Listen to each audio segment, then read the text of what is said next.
What's up? What's up? What's up, everybody? You know what it is, man. This is episode 109 of the Standing A podcast.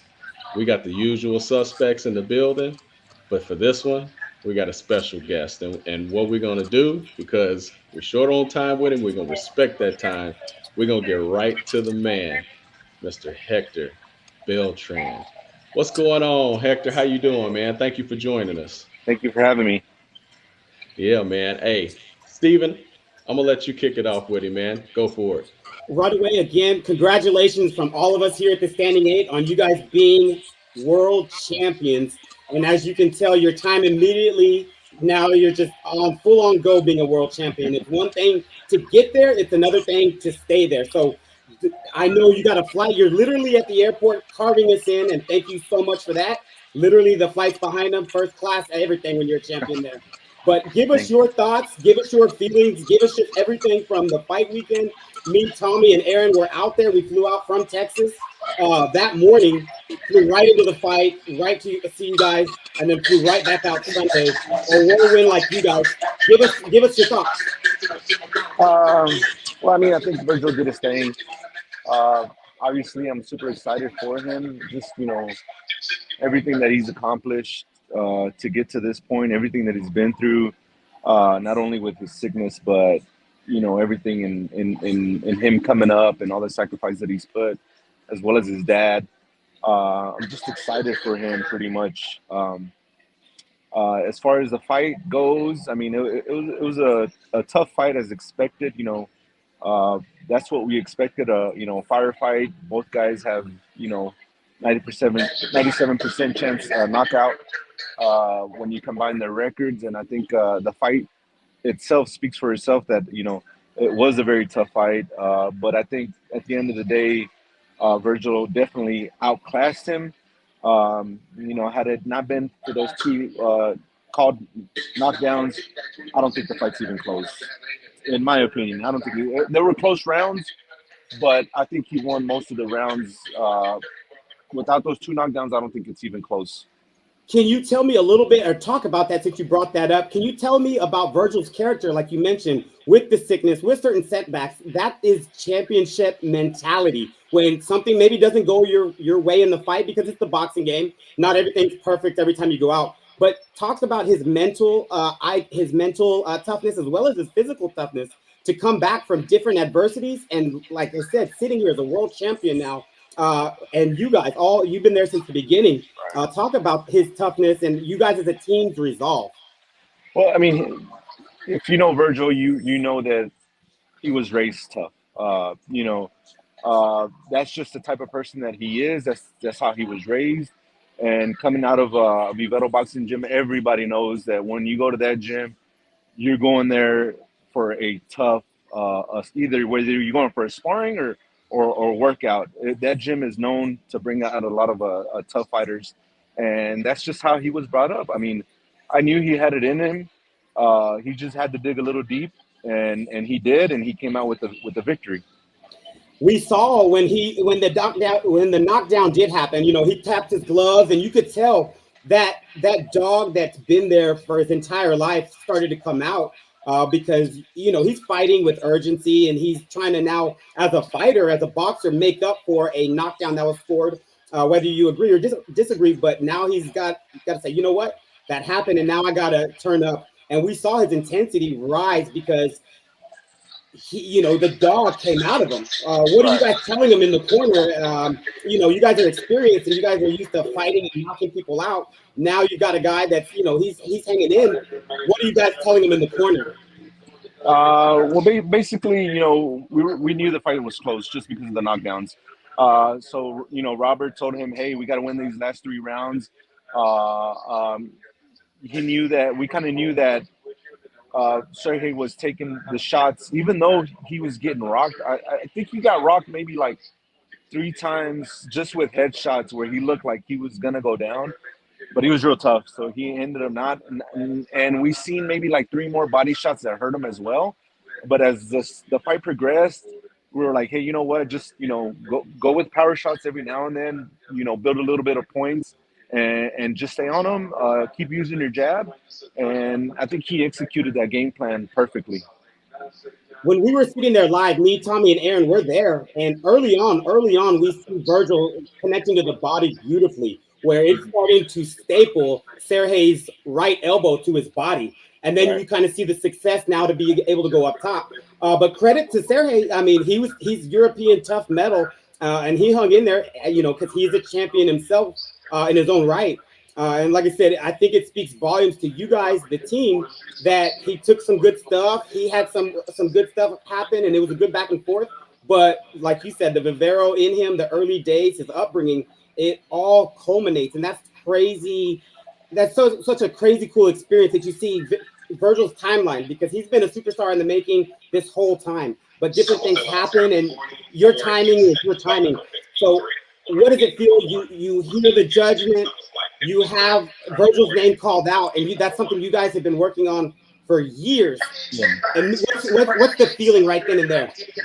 Man, it was amazing. Of course, I was just real happy for him, honestly. Of course, I'm happy for myself because I'm part of the team, but mainly, this is his win. We just kind of guide them to help them prepare and have the best tools as possible for them to succeed. But I mean, this is all him. This is all his work ethic, his mental toughness, his drive, his sacrifice. Everything is just all him, and I'm just happy to be a part of it. How much has your phone been blowing up? Because I'm here in Arlington, Grand Prairie, DFW. So is Tommy Rush. We're all out here. We've been to Grand Prairie Ford. We've been to the Wings when he's shown up and did so much stuff for the fans. The lines are always out the door, around the parking lot. Right. I'm standing in line. I'm buying shirts. I'm getting his autograph. I'm taking photos, doing everything. He's got that love here in Texas and Cali. And just because he's just a quiet warrior that just is always perfecting his craft, that I feel like that's got to speak to not just him, but you guys who've been a family member, teammates, who've grown that with him, and y'all are all just outstanding men in the sport. Thank you. Yeah, I mean,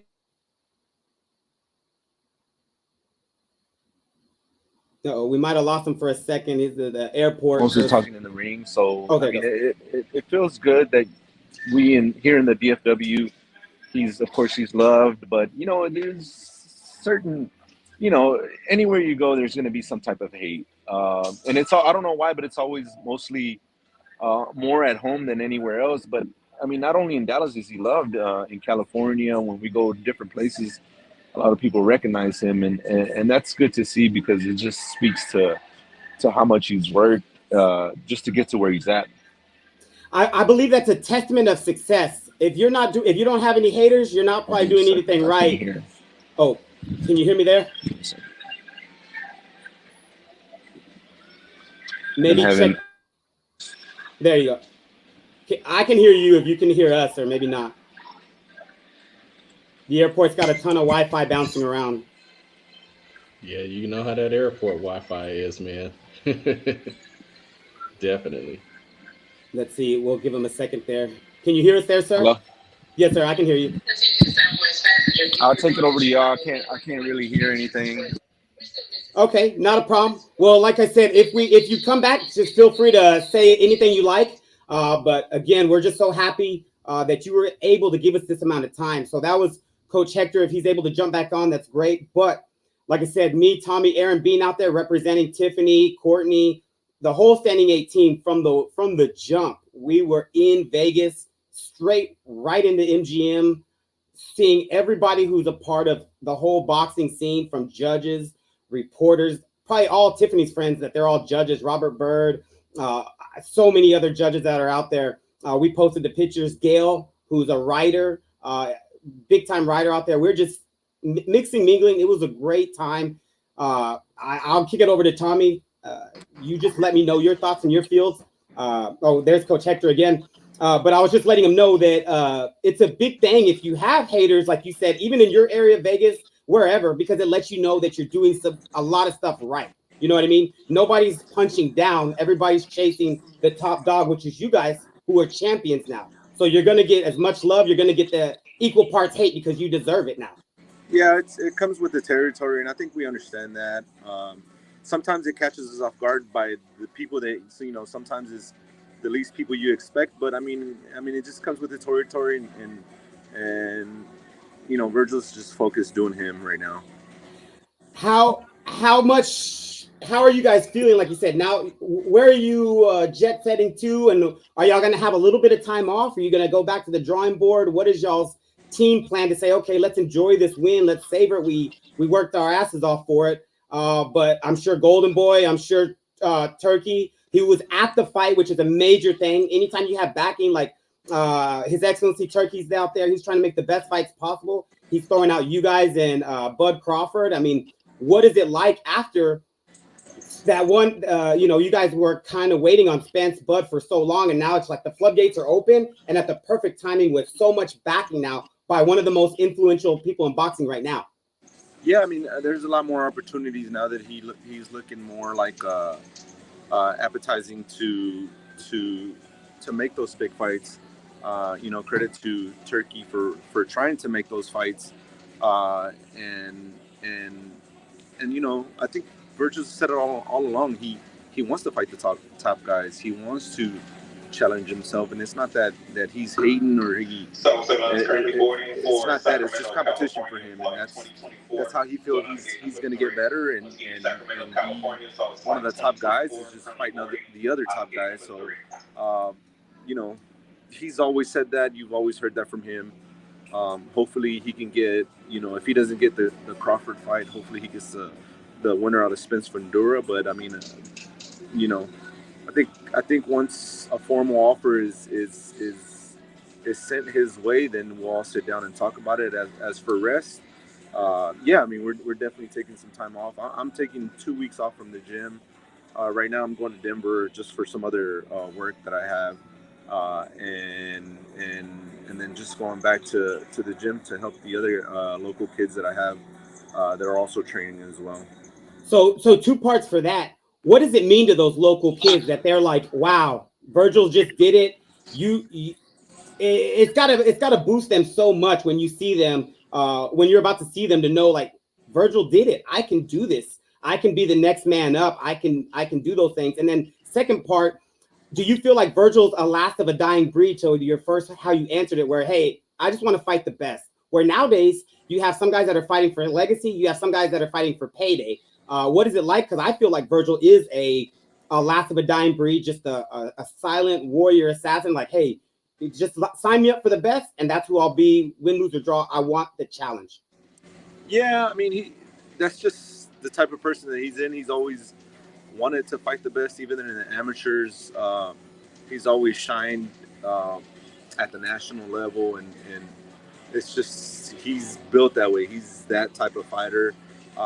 If he's one of the last of the dying breed, I don't know about that, but I do know that boxing is also a business, and when you have a lot more people involved, definitely it becomes more of a business, because now you have promoters, some of them who don't work with each other, and then belts are tied up. So sometimes people have to take a different route to get to where they want to be. And not only for legacy, but financially, you got to remember that these guys, a lot of the boxers, it's rare for a boxer to make a lot of money. Like, it's a very limited number of fighters, even world champions, that make over $1 million, even at that. So, it's got to make sense also for them, because it is a business. They invest so much of their time, their money, and even their team, that sometimes it has to be a business just for them. Because, I mean, if somebody takes a real hard fight and they can't fight after that, I mean, what are they going to eat off of? Legacy, that you can't eat off of that. So, I think there has to be some type of balance.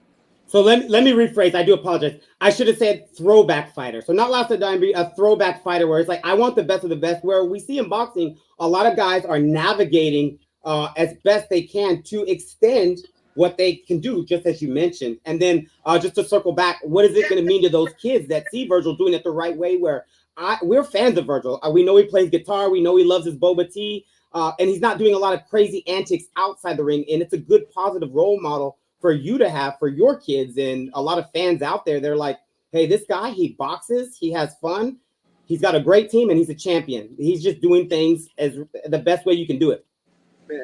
And I think that's why he's so liked or loved by a lot of the people, because they can relate to him, and that is a type of role model that you want your kids to have in whatever sport, you know.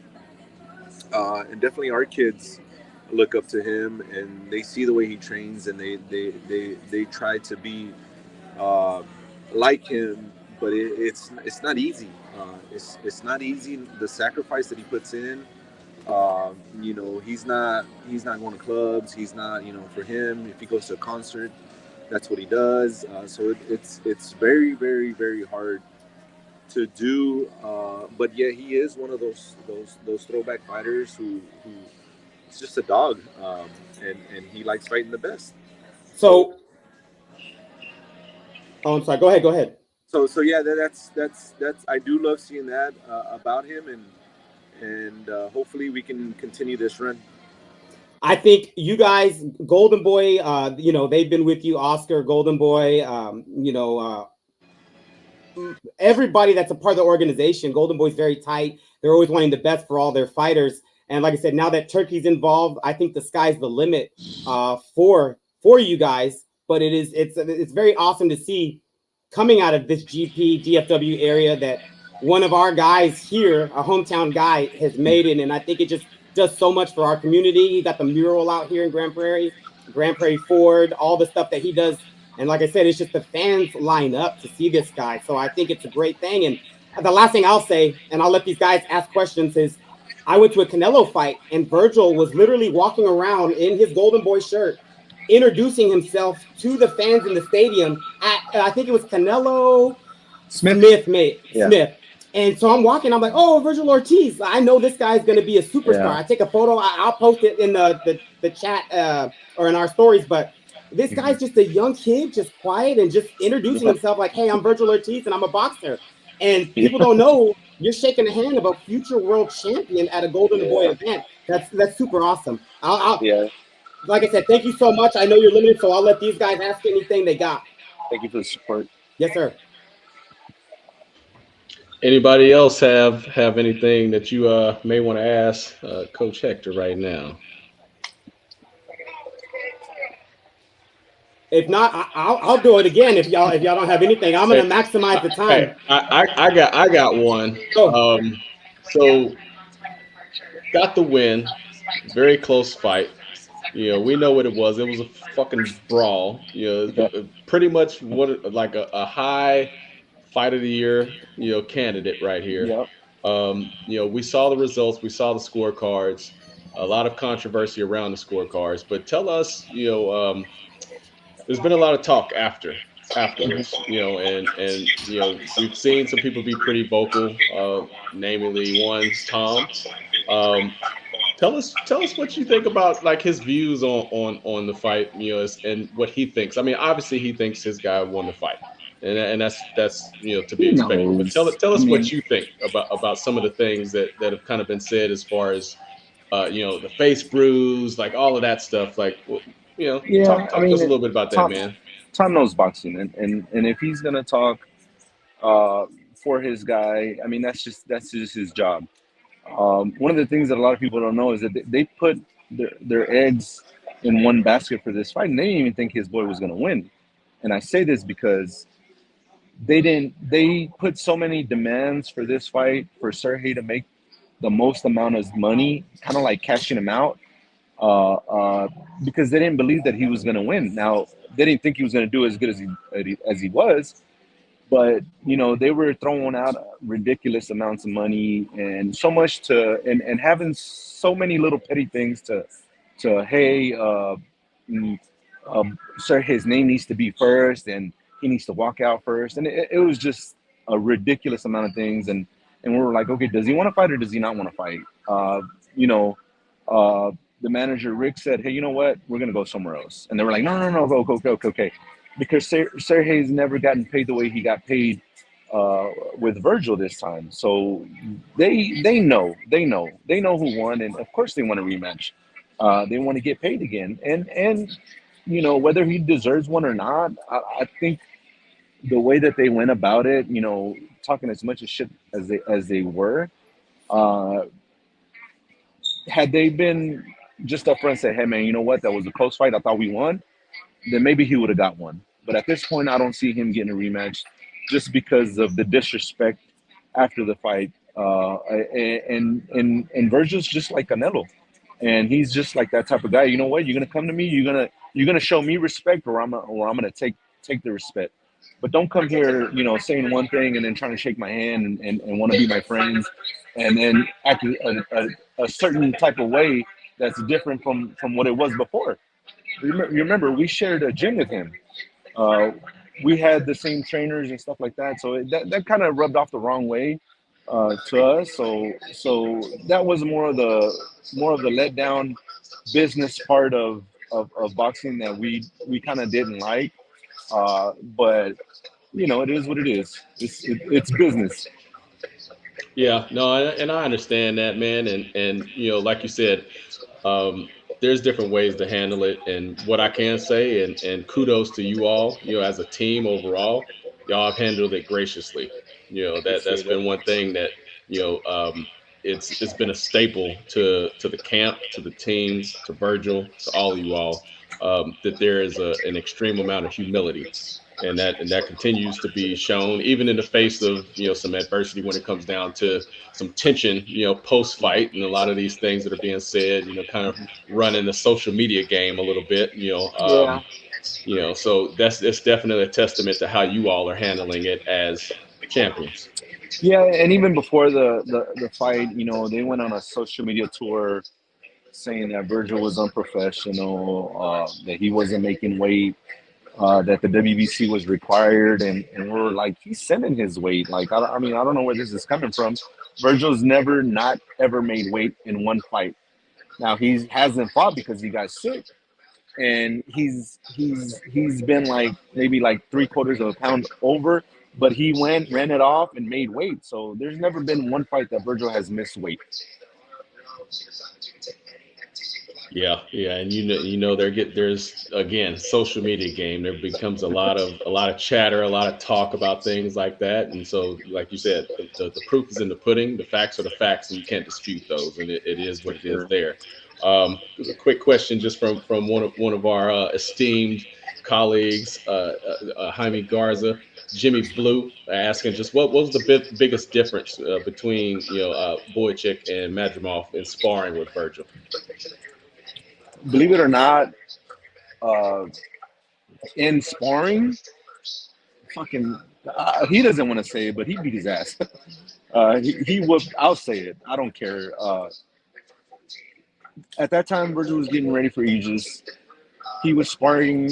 I think 5 rounds with Butev first, and then 5 rounds with Madrimov, and he was fucking tagging Madrimov. He won't say he's humble, but I don't give a shit. I'm tired of everybody talking about Virgil a certain way, and it got to the point to where Madrimov was supposed to show up another week. He didn't end up going anymore. We had to get other sparring for Virgil the last week, I believe, of sparring. But man, he was putting hands on Madrimov. Man, hey, you heard it right there from the coach, man. Hey, what we will do now, because again, we respect your time, sir. We know that you're in the airport right now. You're getting ready to take off. We greatly appreciate you joining us and carving out this time, even at the airport, just to spend this time with us and do this interview. Again, congratulations on the massive win and a Fight of the Year candidate. It was, I mean, shouting out classic, from a lot of people just talking about it. It was electric being out there, supporting ringside out there with you all. We greatly appreciate the time and everything. And, wish you all the best, and we will continue to be immense supporters of you all. So thank you for the Thank time, and you. we appreciate you, man. Thank you. Just want to thank all you guys for supporting and having me on. And hopefully we'll be able to put on more belts and championship for the DFW. Absolutely, absolutely. And if so, we'll be there. You already know. So, hey, appreciate you, man. Hey, safe travels. Thank Wish you. you the best. Thanks. And there you have it, Coach Hector Beltran, everybody. So let's just talk a little bit. Let's talk about what we think. Think about the fight. Hey, welcome. We got our man MG in the house. Michael Gomes is happening. We got Tiffany Daniels. We got Courtney the Brown Burt Shook up in the building. And obviously, yes, ringside Ruiz is in the house. So let's get into it, man. I mean, we just heard a lot, a lot from Coach Hector. Let's talk about the fight. Let's get y'all's thoughts. Tiffany, I want to start with Gomes. Gomes is ready. Gomes is ready. Let's go. Gomes. Gomes can go. We got Gomes is ready. He was ready. I saw it. Let's do it then. We're gonna go to Gomes and then we're gonna go to Tiff. Let's go, man. What you got? I can't stay for too long. Unfortunately, my wife has COVID, and there's like a huge spike of COVID down here in Jersey for whatever reason. But I'll say this, and it's so funny because we were having this conversation, the podcast prior, in terms of Vergil Ortiz and his skill set, his capabilities, and whether or not he's deserving of a fight with, let's say, Bud Crawford. Now, I respect Hector and I believe him. I'm not saying he's a liar. He's not. But I mean, it is interesting that he said that he put hands on Madrimov, right? And obviously we saw the fight, between Bud and Madrimov. And I'll get to that in a second, and it'll all tie in and it makes sense. But I'm not a big Vergil Ortiz fan. Not Vergil Ortiz the person. I like Vergil as the person, but as a boxer, I'm not a big fan of his. However, this past Saturday against, Bohachuk, I became a fan because he had to dig deep in order for him to win that fight. And I did think he won the fight. I did think that the scorecards were fair. I can see someone having it the other way or having it as a draw, but he dug deep. When he went down the second time, I was impressed with the fact that he came back up and he was actually putting the pressure. I thought his punches were more crisp than Bohachuk's. I thought that his punches were more impactful. I thought it was a great fight, but I think that he learned something about himself that night, which I think will carry forward in future fights. But I don't think he's ready for a Bud Crawford anytime soon.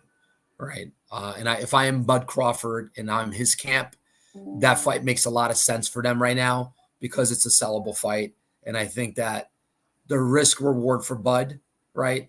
It's not, to me, it's not a big risk fight for Bud. I think Bud can actually put him away before the 9th round. That's my feeling, in terms of styles, in terms of skill set. I just think that he is a prime opponent for Bud Crawford in the sense that should be an easy night for Bud. That's my take on it. Can I give a little bit of the flip side? Because we can't forget that you were a huge Bud fan. You had Bud beating Canelo, and my $5,000 be looking real good right now. I just want to let you know that I'm the guy who came on the podcast before anybody else and said that fight is viable, and that fight now is a lot more viable than ever before. He did. Well, what I'm saying is I feel fun of.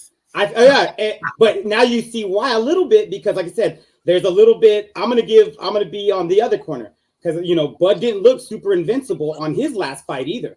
So styles make fights, and yes, but we can't forget you also have Bud up there beating Canelo at a higher weight class even than where he was just challenged. So that's where I would say we gotta be careful. These guys, both dogs. It's a great fight for the fans, and Bud is only saying Canelo's name because you want to get paid stupid great. I do, but that's what I'm saying. I think styles make fights, and Bud didn't look like a serious just blow all these guys out the water off his last fight off for going up. So these guys are fighting great great fights, and they are good fights. I don't think that I could But agree neither with did you in Victor. saying he's not ready for it. Who's Victor? You mean Vergil? I mean, sorry about that. Hey, it's early here. But I'm saying that rationale is like, all right, if you're gonna contend that Bud didn't look that great going up, well, I mean, the other way you got to call that game on both sides of the field. Oh yeah, because okay, we got to remember too. That's the first time Virgil's been knocked down, and against Mean Machine, Bud was knocked down. It wasn't counted as such, but we've seen chinks. If you want to be on the other side and just debate boxing, both sides can do that. So I'm only saying we got to remember that Mike put 5K on Bud to beat Canelo. So he thinks he's Superman, as I know Tiffany does too, and he is. He's a solid champion. He made a wager though. You know, so that happens all the time. He made a wager. He put money where his mouth is. We have yet to see. You keep keying in on that. That's inherent bias. And is it? Or we're all doing that. We're all biased. We're all biased towards fighters. You know what I'm saying? But you can't just boil somebody's opinion down into inherent bias, because that's immediately what you key to on Gomes. Like, hey, my man made a bold statement. Like, yeah, you've done it too. You've done it too. The last two fights. He told you all the reasons why he made that statement. I'm going to go further. I'm going to go further in that statement, and I'm going to say this: we watched Canelo fight Amir Khan, smaller guy, and let's just be honest here. Amir Khan was winning that fight up until the moment Amir Khan got knocked out, right? And if you think that Bud Crawford is not better than Amir Khan, and if you don't think that Bud Crawford's power and chin is not better than Amir Khan's, now you're doing triangle theory, though. That triangle theory doesn't really work in boxing anymore. It's not about a triangle theory. It's about two guys with skill sets, right? Like we saw two guys with skill sets. Bud Crawford, in my opinion, has a better skill set than Canelo. And I love Canelo. I think Canelo is a great fighter. Don't get me wrong. I just think that Bud, considering the fact that he has that skill set, combine that with the fact that he has a lot of dog in him, right? He's a guy that I don't think Canelo can knock down, right? And because of that fact... But Aegis Kovalevsky could? Say that again? Aegis Mean Machine could knock down Bud, but Canelo cannot. He didn't knock down Bud. What was it? His glove touched the canvas for a he got hit and he went down. The ref didn't call it. You can look it up. I'll send you the link. No, I remember the fight. I'm trying to recall it. Yeah, I'm not. That's why I said I'd send you the link. He got knocked down. But you're talking about getting knocked down versus getting knocked out. Just because that's what you just said. No, you just said he couldn't put him down. So I'm just reminding you I don't think Canelo can put down Bud Crawford. I don't. Okay, and that's why I said. But Aegis Kovalevsky could. That's just why I was saying. That's this guy at this weight couldn't, but Canelo can at this weight. But now you're subscribing to the triangle theory. because he said we about to tag because I see somebody. Yeah, let Tiffany go. I see somebody that's on the ropes. I'm waiting to get tagged in. Okay. Tiff, she's more of a Bud Crawford fan than I am. Hey, it's all good. Tiff, I'm just gonna say this. And I'll shut up the rest of the show. I'm just giving the other side. The rest of the show. I'm just Please don't. I'm just giving the other side to Michael Gomes because we just had Vergil's coach on, and then immediately after we have one of our guys say, but he's not ready for Bud. You got to be careful. He's a champion. But that doesn't obligate him to give a rosy opinion just because we had Vergil's coach on. Yeah, I just saying. We got relationships on the show, but we're still objective, yo. We still have a duty to be objective. But again, we can't all fight out the blue corner. You're basically saying it like he had to go and say, which he did. He gave Vergil his due. But he's not obligated to every opinion that comes out of his mouth. But after which, I'm just saying we can't all fight out of the blue corner. On Vergil. We can't all fight out of the blue corner. Is all I'm saying. I'm going to give the other side. And in all fairness, I became a Vergil Ortiz fan after the fight because I saw a different side. Look, again, he had to go dig deep on that fight, and I saw a guy that would do whatever it takes to win a fight. A guy with a lot of fortitude, a guy that dug deep, not only physically, but mentally. So I became a fan. I wasn't a fan before. So it's no knock on him. I'm just saying that I don't think that Vergil Ortiz is ready for Bud Crawford. I would love to see the fight as a fan. I would love to see the fight. I would pay to see the fight. I hope the fight would, come to fruition. And somebody just mentioned, Noel G. Dallas. I wasn't on for the first 20 minutes, or else I would say something. I wasn't on the first 20 minutes. All right. So I didn't know or have the context as far as what was happening. But again, I'm giving you guys my opinion on the fight. I mean, he didn't fight anybody special, right? Serhii, a champion is not special. we've An seen interim champions An across the interim board champion. that are We're not conveniently special. dropping that. You gotta put He's the respect on interim some of these champion. guys. Hey, All right. Fundora All right. is the WBC champion. That's the guy. Ding, ding, ding, ding, ding. See, we need some of them fucking sound effects and shit. Tiffany, get in there. What you got? Hey, She been chomping at the bit. It's the East Coast against, I guess, the West Coast around here. I don't know what's Y'all ain't going got no on. love. Because it's me and Mike over here against everybody else. I kind of feel like how Mike feels as well. I'm not a huge Vergil Ortiz fan. It's no secret. But I like what Coach Hector said, like at the end of the day, it's the fighter. That's what we really, like he had to dig deep. He did what he had to do, man. You got to respect that. It was a hell of a fight. I love every minute of that fight. It was tough. And it was tough to score. And even before, when we came on last week, we had a conversation and everybody was already talking about what is Vergil's next fight? Can he beat Crawford? And I was the person that came in and was like, hey, there's no guarantee he's going to win this fight. We talking like he's already won. He has to win his fight first. He's in there against somebody that can potentially knock him out. And the guy ended up knocking him down twice. And so now, like, there's a whole bunch of conversations. Some people still have Vergil losing. And some people still had, Bohachuk losing. So it was just a great fight. Whenever you have that type of adversity and things like that, and you don't know who actually won the fight, that's when you know you got a good fight. But those same people were the same people that said Crawford lost. So it is what it is. Like Steven said, we all have our own biases. Everybody in the world knows I'm a Terrence Crawford fan. And I'm going to bat for him. If he fights Vergil Ortiz, I'm in his corner. Period. I would love for Vergil to fight him. Do I think he's ready? I don't know. I mean, he's a champion. He's got to be ready. Even if we think he is or not, he's got to be ready. I mean, he has a belt. He's got to be ready, whether we feel like he has the skill set or not. Now, circling back to Canelo, I obviously feel like Terrence Crawford can beat Canelo Alvarez. He fought Jermell Charlo at 154. Jermell moved up. But you got to remember, despite Canelo fighting up, he's still a little dude, man. That dude is just stocky. He's 5'8". Terrence is taller. He has a longer reach. The only advantage I feel like he has is that he's been fighting up. That's it. He's been fighting small. He's been fighting bigger people, but that's the only advantage. I feel like Bud can beat his ass, period. I feel like that. I don't feel like he's going to be scared to fight the guy. But a lot of people feels like, Canelo, I think, feel like it's a lose-lose situation for him, which we talked about that before. If he loses to Crawford, then he lost to Crawford, smaller guy. If he wins, people are not going to give him credit because they're going to say, oh, man, you're the bigger fighter. But he really is a small dude. I always felt like Canelo should be at 160 anyway. I don't feel like he should be at 168. But one thing he need to do is come up off them goddamn belts. Like, if you ain't going, you need to pick a fucking weight class, fight weight class that you want to fight in. Either you're going to fight at 175 or you're going to fight at 168, but you need to give up some belts if you're not going to be at 168. That's all I got to say. Hey, what I will say, just to poke at you a little bit, you said that after Bud dropping them belts now. I always feel like if you're not campaigning at that weight class, you need to let the belts go. Like, let somebody else get it, man. He's dropping them. I think he got one left.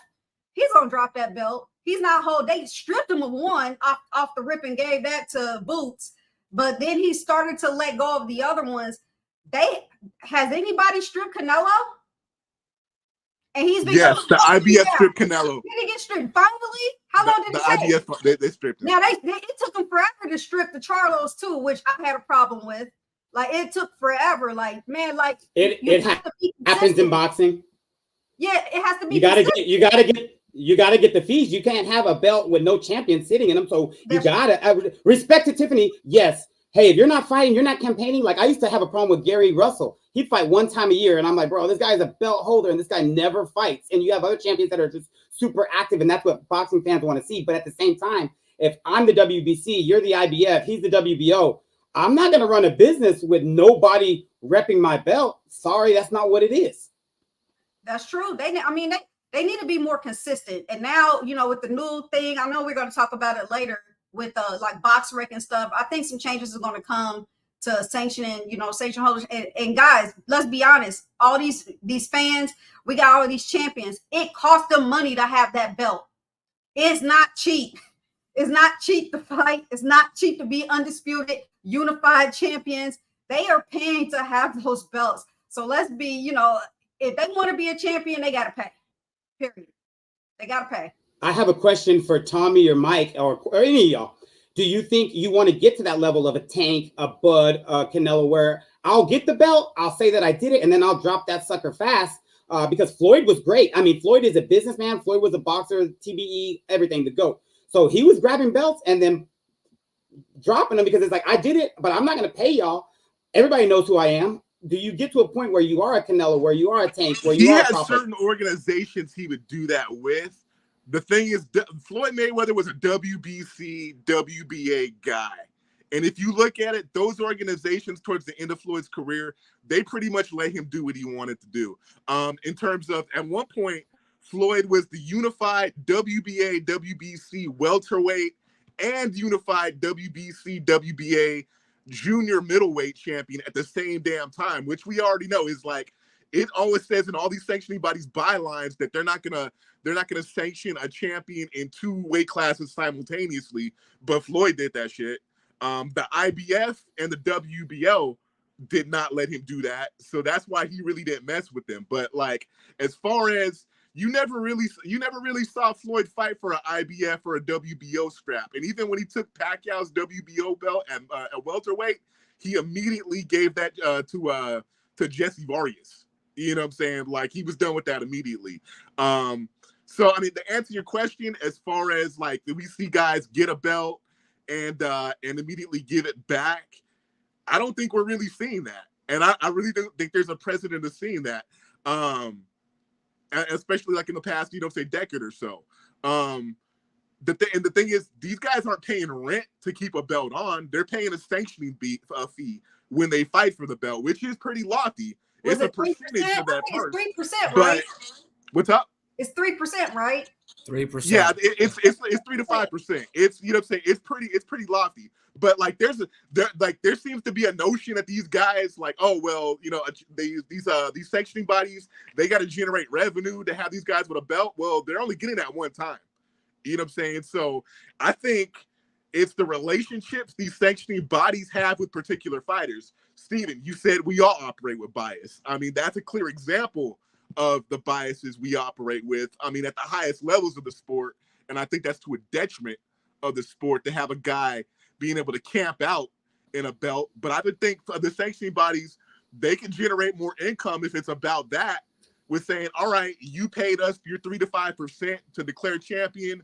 All right, you're going to defend this in 6 months, or we're gonna find the next guy to pay us 3 to 5% of their purse. But let's take a 1,000-foot view from it. It's all sports, right? NFL has Patrick Mahomes that they're going to campaign around to build their brand. You had Conor McGregor for so long that they're going to let him get away with some stuff. John Jones. Boxing has Canelo, Floyd, Pacquiao, where certain guys transcend a little bit of the sport. So, you know, all the other guys are going to recognize, hey, we got to fall in line because we don't want the superstar of the sport to shun us, so to speak. So like you said, at the highest levels, some of these guys get away with some of the rules. It happens at each one of our jobs. Some people get away with stuff that I'm not allowed to, but they do because they're loved by maybe that brand or what have you. But I think, like I said, it's good spirited debate. I just am saying, that's how I am. You tell me it's daytime, I'm going to argue that you're wrong till it's nighttime, and I'm winning. That's just what I do. Like I said, if they would have taken Vergil, I'd have taken Bud. But I do wanted to say, like I said, hey, we all got our bias, and you know, I love boxing. I love debating boxing, but it's all love. Oh, in that case, Canelo's going to win against Bud Crawford. Well, hey, don't get it twisted. Hey, what Steve says, Steve of the DFW above all, though. so I'm not really too convinced that somebody says one. You know where these guys are from? Do you know? You're gonna put out for your home city. Man. Do you know? Do you know? What that boils down to. Do you know where these guys are from? All my boxing connects are all in Cali, so I don't know. You could say that. Hey, spirited spirited debates up in this motherfucker. That's what I'm In and talking out, about. baby. In and out. Yeah, in and out, in the pocket, phone booth, and then right back out, showing that range, baby. No, burger. In and out burger. Can I? No, we ain't fucking with that. Can I ask Gomes? Can I ask Gomes and Tiffany? Yes. Since, like I said, I don't know how long we got with Gomes. Yes. What would you guys, since you guys are Bud fans, and that's okay. Like I said, he's a great fighter. Would you guys rather have Bud fight Canelo for what it does for his family, for his legacy, for everything when you're challenging for greatness, or if Canelo's like, hey, we're not doing that, or what have you?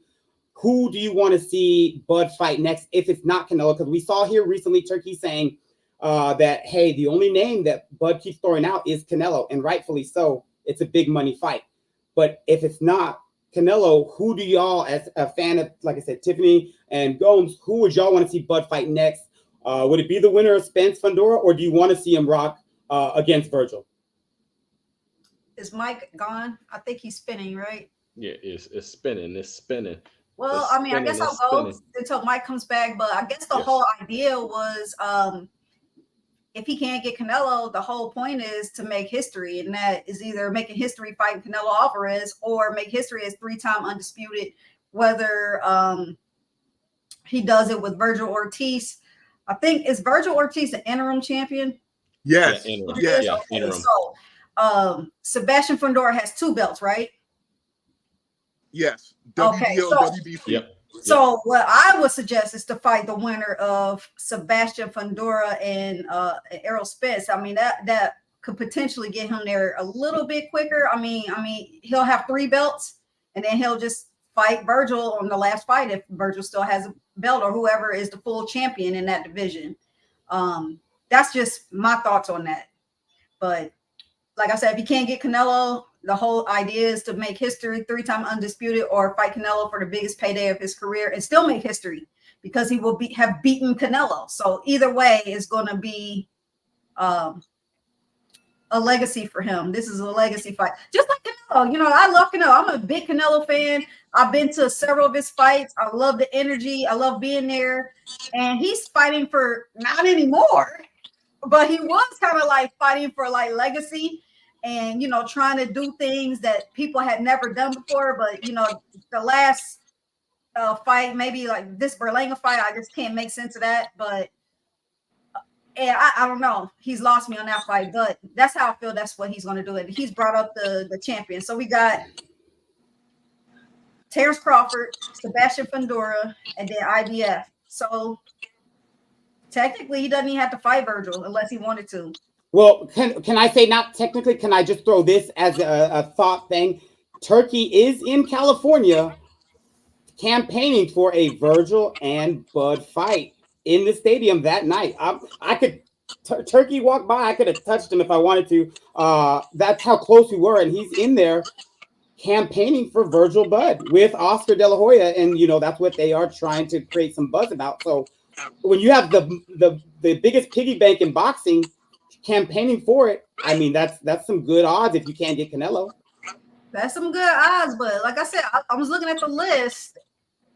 Somebody also hinted at maybe Charlo coming back as a mandatory. I don't know how that's gonna work out. I don't know. Can I say one more thing? Big shout out to the Fundoras. Me, Tommy, Aaron, we met them. They're going to be on the show probably soon. We have a lot of stuff working with them right now. So that's a exclusive here. I don't know if I should have said it or not, but I did. We just fell in love with their camp. We've been to a lot of their fights in California, despite what Courtney says. I'm in California more than I think Texas for these fights, but they are a tremendous fighting family. To be a brother, a sister, when you have twin Charlos that are doing it, I don't care how long you did it or where you're at, you were twin brothers being at the top of sport. You got to take your hat off to that. And that is the Gabby and Sebastian, just tremendous champions as well. So shout out to them, their team, their father, their whole crew. They were amazing to meet, Tommy and Aaron. But yeah, just like I said, it's so good to be a boxing fan right now with Turkey coming in. I'll give them that, where we are just getting a lot of stuff because the money side of that breaks down a lot of deals. It's out. It's hard to price yourself out now when this guy's like, okay, name your price. X. Cool. X is where it's at. So you fighting? Oh, now it's like, bro, that other side of the street business is gone. Thank God. And by the way, Sebastian Fundora fought my dude Jamonte Clark from Cincinnati, Ohio. We still feel like Jamonte won that fight. Sucks, but I was gonna throw that out there. How old is that spilt milk that over there? What? I just had to put that out there. So that bad blood is coagulated. Man, I actually like Fundora, man. Like, he's rangy. I really like him. My son is built like him. He wants to fight. He reminds me of Sebastian Fundora because he's Titan build. But I like Sebastian, yeah. I like him because he'll fight in a phone booth too, despite his long reach. That guy will fight you 6 inches from his face. To his own detriment. Yeah. And can I also bring up, you talk about fighting families. You ever heard of the Mason brothers? Yeah. Okay, Abdullah fights tomorrow. Abdullah. He's Yep, one that's of right. he's 1 of 5. Woo! Hey, look at that fire transition by Tiffany. Look at that. She let it percolate and simmer and then whap. I haven't thrown it in there. Yeah. Abdullah Mason. That's my new favorite fighter right now. We are here to promote these guys. That's all this show is about, promoting these boxers who are giving us everything they got in the gym, blood, sweat, and tears, literally. And that's why I like I said, the spirited debate, because just like Tiffany, Courtney, Tommy, Mike, we're going to bat for the guys that, we've met. We're shaking hands. They're giving us time, man. It's all love. That's why I said, we can't all fight out the blue corner. Every fight that starts, they're not all coming out the blue corner. We got to be on the side and give it to each other. So I like it. Yeah. Hey, Courtney, tell us your thoughts a little bit more, just what you thought about the actual fight itself. Yeah, I was gonna cuss y'all out because nobody asked me. You know what I'm saying? Hey, I got you, bro. I was sitting here getting real steamy. You know what I'm saying? Never mind that I was interjecting and instigating and shit. You know what I'm saying? But nobody asked me how I felt about all this. Hey, you know we got you. You got the floor, baby. What's up? What you got? But first off, people are saying nomination or, close contender for fight of the year. If that wasn't the fight of the year, then what was? You know what I'm saying? Like, boxing won because those were the fights we were promised when we all subscribed to DAZN. You know what I'm saying? I know my man Michael Gomes is still pirating and getting those illegal streams or whatnot. You know what I'm saying? But that's how the rich stay rich. You know what I'm saying? Frugality, baby. I'm with you. Betting 5 but getting bootlegs? Come on. But anyways, I'm gonna be real. Y'all know I'm gonna be real, and it's not out of you know what I'm saying. It's all on objectivity. You know what I'm saying? I had Sergey. I had him up. I mean, okay. I had Vergil Ortiz winning 7 of those 12 rounds. I had it 7-5. When you factor in the 2 knockdowns, it's a Sergey fight. You know what I'm saying? So, if you gave Vergil 8 of those rounds, factoring in the 2 knockdowns, it's a draw. Now, Vergil Ortiz won the fight on 2 cards. 2 judges only gave Serhii 3 rounds. That's what I have a problem with. I think, you know what I'm saying? I don't think he only won 3 rounds in that fight. You know what I'm saying? Like, I'm sorry. I know we had Hector, his coach on saying it wasn't even close. Obviously, that's a different of opinion. There was close rounds that were hard to score, as Tiffany said. I think the factor is I think Vergil did close the show on him, and I've said that time and again that when the fight is close, when it's hotly contested, the person who finishes better is the person that the judges go ahead and reward and give the nod to. So, and also, I think in those rounds that Vergil did win, Bohachuk was looking worse for the wear on that.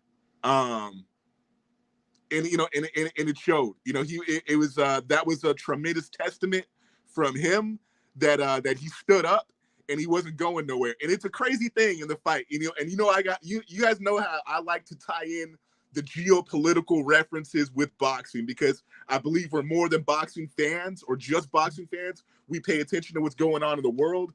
I thought it was ironic that after that fight, my phone started blowing up with the news headlines that Ukraine had just launched a counter invasion of Russia. And I seriously doubt Serhii Bohachuk knew that what was going on back in his home country, his home region, when he was launching that fight. But I was like, damn, that's irony, man. We just saw this kid from Ukraine who his friends told him not to go back to Ukraine to fight because he could do more for the country in the ring, and go in there and gave her a spirited performance such as that against Vergil, in the midst of his country basically getting their lick back on the country that invaded them. That's crazy. That was wild. So, with that drama, with those tie-ins, man, and the conversation we're having now, that's boxing, man. In my eyes, is that, if it's a week later and we still have something to talk about, if it's a week later, we can still passionately debate the merits of those performances in the ring. That says everything. And that's why we ultimately, we can debate whether who we gave it for or who we thought should have won or whatnot. But ultimately, we as fans, we definitely won with that performance. As that ties in with implications for the future, as far as for Vergil Ortiz, and I said the last episode that for there, it just wasn't there for me in terms of Vergil Ortiz and Bud going in next in a mega fight. Because I think, if anything, Vergil was a little bit slightly undercooked, and I wanted to see Vergil have that one more defining fight, that one more scalp, under him before he went in with Bud, to basically give that maximization, so where we get full value for money in that potential fight with Bud and Vergil Ortiz. But can I ask Mike too? And I was going to ask Courtney the same question. We've seen these guys circling around each other for a long time. Vergil's been sitting behind Bud and Spence while they were at 147, and those guys were trying to make that fight happen, right? Vergil's been at all these shows and all these fights in his own. And when Vergil fought McKisson in Fort Worth here, Bud was here. You know what I mean? And they're waiting for Spence and Bud to shake out. And then once those guys fought, and then it kind of cleared the logjam, Vergil, he's always tried for that fight. And Bud knows, that he's been behind him trying to get there. But now that like a lot of stuff's opened up, I was going to ask Mike what I asked Tiffany and you guys too. Mike, he logged off. Would Mike want to see Bud fight Vergil or the winner of Sebastian Fundora Spence if he cannot get Canelo, Mike? And then the same question to Courtney, to your point. What would I rather see? I would rather watch the Bud Crawford-Fundora fight. I think that's a very competitive fight, in my opinion. So I'm, as a boxing fan, I'm gonna lean to what I think is a very competitive fight. That's not a fight that's easy for Bud Crawford at all. I think that's a fight that, could be a contender for fight of the year. Fundora is game. I just think that in terms of styles, I think that Vergil Ortiz is a very aggressive, come forward fighter. I think that against a Bud Crawford, I think that he'll suffer dearly in a fight like that. But yeah, Fundora, I think Fundora is a great boxer. He's the real deal, obviously, and I think that a fight between him and Bud is a fight that I think everybody right now wants to watch, in my honest opinion, but it would be fun to watch Vergil Ortiz versus Bud Crawford. It would be fun to watch Vergil Ortiz versus Fundora as well. I think there's a lot of great fights at 154 that can happen. Look, do I want to see a Canelo versus Bud Crawford fight just because I'm a Bud Crawford fight and I'd love for him to be set up for the rest of his life? Of course, right? And are you going to pay for the fight, or are you going to stream it illegally? I am going to 100% be there. Forget about streaming. Okay. So as a fan, as a Bud Crawford fan, I'd love to see that because I think that, that's his payday, right?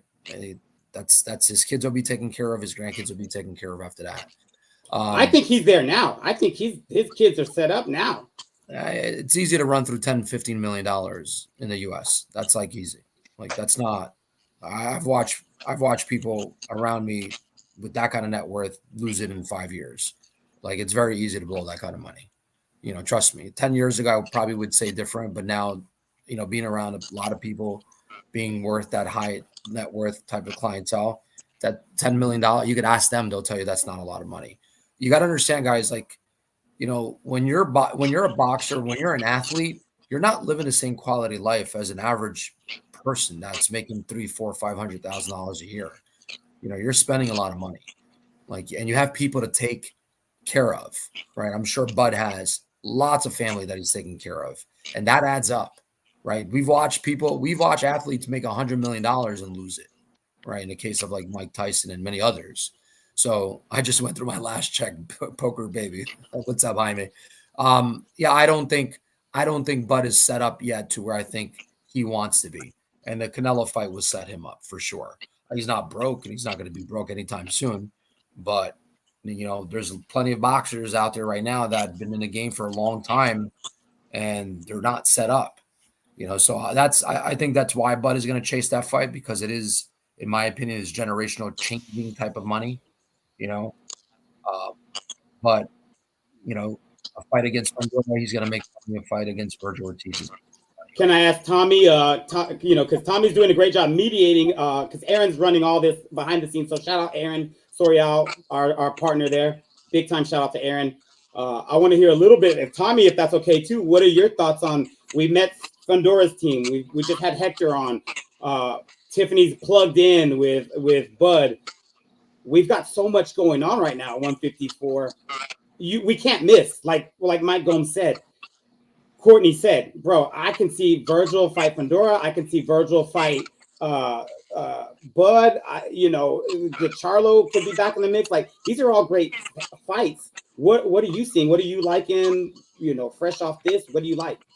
I'm reclaiming my time, because you took the mic from me for like 3 times and handed it to somebody that you said you was going to hand it back to me, man. Like, no, hold up, bro. I'm reclaiming my time.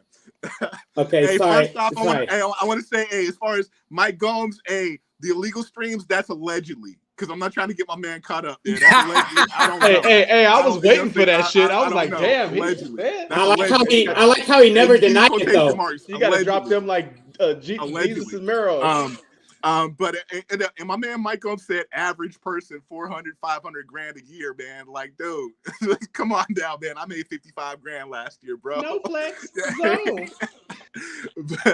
but yeah, I'm gonna address this real quick, and then so we can kick it to Tommy. But my preference is to see Bud fight Fundora, because I'm really intrigued by that matchup. And I really want to see how Bud deals with that. A dude, you know, saying who's fighting you at 154, who's standing 6'6", 6'7". Like, you know what I'm saying? And Bud is like 5'10". Like, I want to see how that shakes out. I want to see how he deals with that. To me, that's even more of an intriguing matchup than Canelo and Bud. You know, I know the assertion has been that like Bud can't go down to the canvas against Canelo. I mean, I think if Bud stands in the pocket with Canelo, he could certainly taste the floor and maybe even taste the sleeping salts. But you know what I'm saying? I would still favor Bud against Canelo, because I think Bud, all he has to do is move and box, and he's shown he can do that. But in terms of how Vergil Ortiz shakes out and all that, I can't say that Vergil Ortiz is tragically or chronically undeserving of that fight, especially what we saw last weekend. I just think that if there's a line to get inside the club, Vergil Ortiz is standing like 4th or 5th in that line. And I feel like with Turkey, you know, basically hyping up the he's the bouncer, Bud match, the club owner, he'll get you in. It's you know, it's basically Turkey is the dude at the door saying, at pointing at Vergil, like, hey, you can go ahead and come in. It's like, Bud already in here. That happens to Mike Gomes at the Jersey clubs all the time. You know, so that's, you know, so that's where I see that. Hey, and shout out to Samson Leskowitz, who looks after Fundora and guides his career. What he's done with him is amazing. A lot of people were laughing at me and clowning on me when I said Fundora was coming, when Leskowitz had him down in Argentina fighting in ballrooms and shit. But like, hey, he made it. He made it. And whether the merits of that with the zoo fight and the luck of the draw, or whatever, hey, he here now. So you say, hey, got to give a shout out to Fundora, his family, everybody in that Coachella Valley out in California. And the fact that we're even assessing the merits of the Bud Fundora matchup, I think that's huge. And thank you for handing me a bite back, Steven. I love you, and you can hand it to Tommy now if you'd like to. You're crying that you've only gotten 10 minutes, and Tommy's gotten like 0 minutes. So I'm just trying to spread the love. Hey, I'm hosting. I get the ding, ding, ding, and do whatever the fuck I want to right now, so it's all good. Hey, so all right. Question again. What was it? The playing field of 154 and the fights that I see happening, right? That was the question, pretty much. I agree. Like I'm really intrigued, and I know that I've been popping my shit and talking shit to y'all like in our chat and everything about what I said the last pod about with this and what this would do for Vergil as far as immediately escalating his case to a Bud fight, which he's been actually chasing for a while now. We know that he's been talking that, trying to get that fight for a while, and now he's right in a great position for it. But honestly, I agree with Courtney on the fact that I would love to see Bud versus Fundora. Like I just think that the challenge of that, and again, like Steven said, styles make fights. We know that. Styles make fights. And if we said like a Vergil Fundora, I think that would be a great fight. It would be entertaining. I think that Vergil and Bud, it would be a great fight. It would be entertaining. Like I'm one that loves the technical aspect of fights. I want to see a brawl. But I love the ring generalship. I love the intelligent type fighting, and I think that that Bud versus Fundora would be a fucking masterclass that we would see. And so I would love to actually see that fight. But again, Gomes even alluded to it as well. Like we straight up are winning right now at 154. There's so much to be offered right now. So many different fights that we could see. Now I don't know. Just being honest, I know nothing about oh boy that's holding the IBF. Burt Brown Sugar probably knows a little bit more about him, maybe so, but I don't know shit about him. So I'm gonna just be honest. Which I think that if anything, again to Ringside Ruiz's point, anybody that's able to get to a point to be a champion, they need to be respected. And there's something to look out for if they were able to actually obtain that belt. So we fear the unknown when it comes down to that. But we're talking about some massive, legendary type fighters that can really get in there and mix it up. So that one, maybe that's one of those ones it could be an easy pickings. And if we look into it and dig deep a little bit, but I think that everything else that's surrounded around it. We got some amazing fights, and Tiffany even talked about Charlo. He did after Bud's fight, I believe it was in maybe a day or so. He started chirping, talking about his comeback. So I think that obviously he's somebody that can get in the mix, and we could see some entertaining fights as far as him getting in there as well if it came down to it. But I would absolutely love to see Sebastian Fundora versus Bud Crawford as far as one of the main fights that we see next. Ringside. I have a follow-up question for the entire panel. Do you think once you're here at this championship level, we just saw it with Vergil and Bohachuk, and we just saw it with Bud when he just fought with his gentleman there, where some people thought Bud lost, right? There's critics, whether you win or lose, there's critics, right? There's detractors and people that are going to prop you. People hated on Bud because of the way he looked in that fight, going up in weight. People are hating and loving Vergil. People are hating and loving Bud. You're just at that level now where you're going to get hate and love.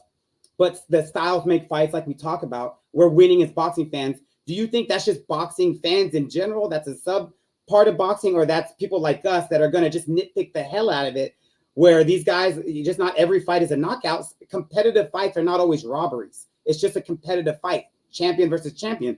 Bud fought his guy. Some people thought he did great. Some people thought he did okay. Some people thought he lost. Vergil just fought his fight. Did good, middle, lost. Do you think that's just where we're at now in boxing, where we are finally getting competitive fights and we're not getting my promotional guy versus guy brought in? I mean, fans are going to criticize regardless, right? They're going to be very biased and subjective based on who they want or who they like and who they hate. Like, you look at Floyd Mayweather, people literally tuned in because they hated him so much that they were trying to witness, his first loss. And as far as like Bud Crawford versus his last fight with Madrimov, there's always two sides of the story. It's either if Bud breezed through him, fans were going to say, oh, he fought some easy chump, this, that, and the other, but he didn't. And now they're saying, oh, he's not ready for 154. He's not that great. He's not that this. He's not that. We saw that when he fought Gamboa. Remember when he fought Gamboa? He got so much critic for that fight, where when he got hurt, I forget what round it was, round 6 or 7 against Gamboa, right? I mean, these are boxers. Who hasn't gotten hurt? Floyd Mayweather got hurt against Shane Mosley twice, and then ended up winning the fight. He got hurt against Zab Judah. That's part of the territory. That's part of the game. It's not about getting hurt. It's about how you can overcome that, right? And that's what made Floyd Mayweather special. And that's what makes Bud Crawford special. That's what makes Canelo special and many other fighters. As far as the Fundora fight, as much as I am a Bud Crawford fan, that is a fight that poses problems for him. Fundora is a very special fighter. And then on top of that, the fact that he has that kind of length. I mean, look what he did to my guy, Lubin. Big fan of Lubin. I mean, he fucking terrorized him. Like, Lubin is no chump. Lubin is a very good boxer. And Fundora went in there and knocked him out. Or no, he didn't knock him out. I think he made his corner. He made him quit. His corner, I think, called the fight round 8 or round 9, whatever it was. Right. So Fundora is a special fighter. And I do believe that Fundora can pose a lot of problems for Bud Crawford. I don't think Bud loses the fight, but if Bud were to lose that fight, I would not be surprised. Right. And if Fundora were to fight somebody like Vergil Ortiz, I think Fundora puts Vergil Ortiz down to the canvas just based on what I saw. I mean, I still want to watch, a Fundora versus Sergey fight. That was supposed to happen. I forget why it didn't happen. But that would be a good fight to kind of judge, what that fight will look like. But I think you're closer to a Fundora versus Vergil Ortiz fight than anything else in the near future. So that'll be a great fight. But, as far as critics, people are going to criticize. Canelo went through the same thing when he fought Lara. A lot of people thought he lost against Lara. Some fans just expect that a boxer, like in the eyes of a lot of fans, what they expect is that if that boxer does not knock out their opponent, they lost, right? That's what happens. Like when Gamboa fought Tank Davis, and I gave him slack for it, right? Because, Gamboa fought with, I think at the end, it ended up being a torn Achilles. But Tank was having a hard time. But why did he have a hard time? It was his first fight at that weight class, right? It takes some time to transition. It takes some time to get acclimated, right? It takes getting hit a couple of times for you to get acclimated. It's a different level of power when you transition from 130 to 135 or 147 to 154. It's very different. And a lot of fans don't want to give their fighter that transition period. They just think that their fighter has to knock somebody out. They got to look spectacular, or that's that, right? That's the way it is. Like, look at Spence, right? Spence a bum because he got whipped against Bud Crawford? No, he's still a very good fighter. But because he lost the way he lost, right, to Bud Crawford, shout out to Courtney for calling it, people are calling him a bum. Like, people are calling him a bum, that he's no good. He doesn't have the skill set. This is a guy who can beat probably 98% of boxers out there in his weight class, and probably even at 154, right? Yet to be seen, but let's see. But, that's how fans are. They're not forgiving whatsoever, especially the fans that are really not boxing fans. They just tune in on big fights. They don't really know all the technicalities that are involved. They don't know the fundamentals. They don't understand that styles do make fight. It's very different. It's like soccer games. Like, you could put a top tier team and they may struggle against a bottom of the tier team or mid tier team. Why? Because of style. Like, one team may be a counterattacking team. The other one may be, a high pressuring team. That's how boxing is. Follow-up question to you, Mr. Mike. You said Fundora, you could see Bud losing to Fundora, but you have big money possibly versus Canelo. I didn't say that. I said I would not be. See, so you're putting words in my mouth. Okay, that's why I'm asking. That's why I'm asking. If Fundora were to beat Bud, I can't sit here and say, oh my God, I'm shocked and surprised, right? If Vergil Ortiz were to beat Bud Crawford, I'd be shocked and surprised. If Canelo beats Bud, I wouldn't be shocked, obviously. You know, there is a huge difference in weight. But if Bud beat Canelo, I wouldn't be shocked. Bud has enough skill set, and we have all seen Canelo sometimes be very flat-footed, right? And Bud's ring IQ is up there with Canelo's. And that's why when you put ring IQ, when you put skill set to skill set, right? When you put fortitude to fortitude. What about weight? Yeah, what weight, of course. That's the only reason why we could say Canelo can beat him. Because if it wasn't for the weight, Bud Crawford's beating Canelo all day long. That's my opinion. And my opinion is that if you have a Bud versus Canelo fight, same weight class, if they were same weight class. And by the way, I've been next to both Canelo. I've had the luxury to be next to Canelo and next to Bud. They're not that much smaller than each other. And I know, Steven, you've been next to both of them too. Like, Bud Crawford is a big guy, even at 154. He's not a small 154. He was a big guy at 147. He walks around. He's got a big frame. Like, he could fill that frame up, no problem. Oh yeah, he's a wrestler. He lifts more weight than I do. I promise you that. I've seen it. I don't know about that. Listen, I'll give you kudos, man. You're a strong motherfucker. No. That Bud Crawford's lifting more than you. If you're telling me, because I've seen a lot of guys your weight at the gym, and I lift heavy, and I've seen a lot of guys at the gym your weight, and they can't lift half of what you're lifting. I'm watching you lift 3 plates on each side, 4 plates on each side, actually, on a bench press, if I'm not mistaken. If Bud is lifting that kind of weight, then Canelo's got a problem. He does. I didn't realize that. I didn't know that Bud was lifting that kind of weight. Bud Crawford's like deadlifting 4 or 5 plates in jeans and boots. Like, he's strong. He's a wrestler. He's got core. That's what scares me big time. Like you said, the athleticism, the ring IQ, all that. But we just saw him at 154, and then you're going to go up maybe a little bit more. It's tough. But that's what Tiffany. That's what she sees in him. He's a dog. He's special. That is a special guy. Not all these guys are multi-level champions, and that's what all these guys are. So my hat's off to all of them. We're just winning as boxing fans. And Bud's got that mindset. Bud is the type of guy that, I think he just I think against Spence in that fight, I think Bud, before he walked into that ring, convinced himself that that's exactly what he was going to do to Spence. I think when he walked into that ring, in his mind, he already envisioned that he was going to whip his ass the way he whipped his ass. Like, I wholeheartedly believe that that's the kind of guy that he is. That's his mindset. For you, let me tell you something. For you to be beating a guy up like Spence, an A-type fighter, then look to Charlo, to both their brothers, and tell them to go suck your whatever, or you can get it too. I mean, dude, that kind of mindset, that kind of mentality, that kind of approach only exists in maybe less than 1% of fighters out there. And one of those fighters is Floyd Mayweather. I've watched Floyd in a fight do that. I watched Floyd live versus Arturo Gotti in Atlantic City, and Floyd had that same mindset when he walked in that fight, because a lot of people don't understand that fight, Floyd versus Gotti, that fight for Floyd, for his career, was very detrimental in a sense that put him in a map as far as like being Money Mayweather after that. That was, in my opinion, that was the highlight of Floyd, when he had that fight. Like, that was the fight. Like, when I watched him live, that's when he started. Like, he went to Atlantic City to a fight. Then after that, it was always Vegas. That was the fight that kind of put him over the edge right after, like to stardom. Shout out to that mentality, that Mamba mentality, that MJ mentality, where if I'm on the court, I'm expecting to win. Yeah.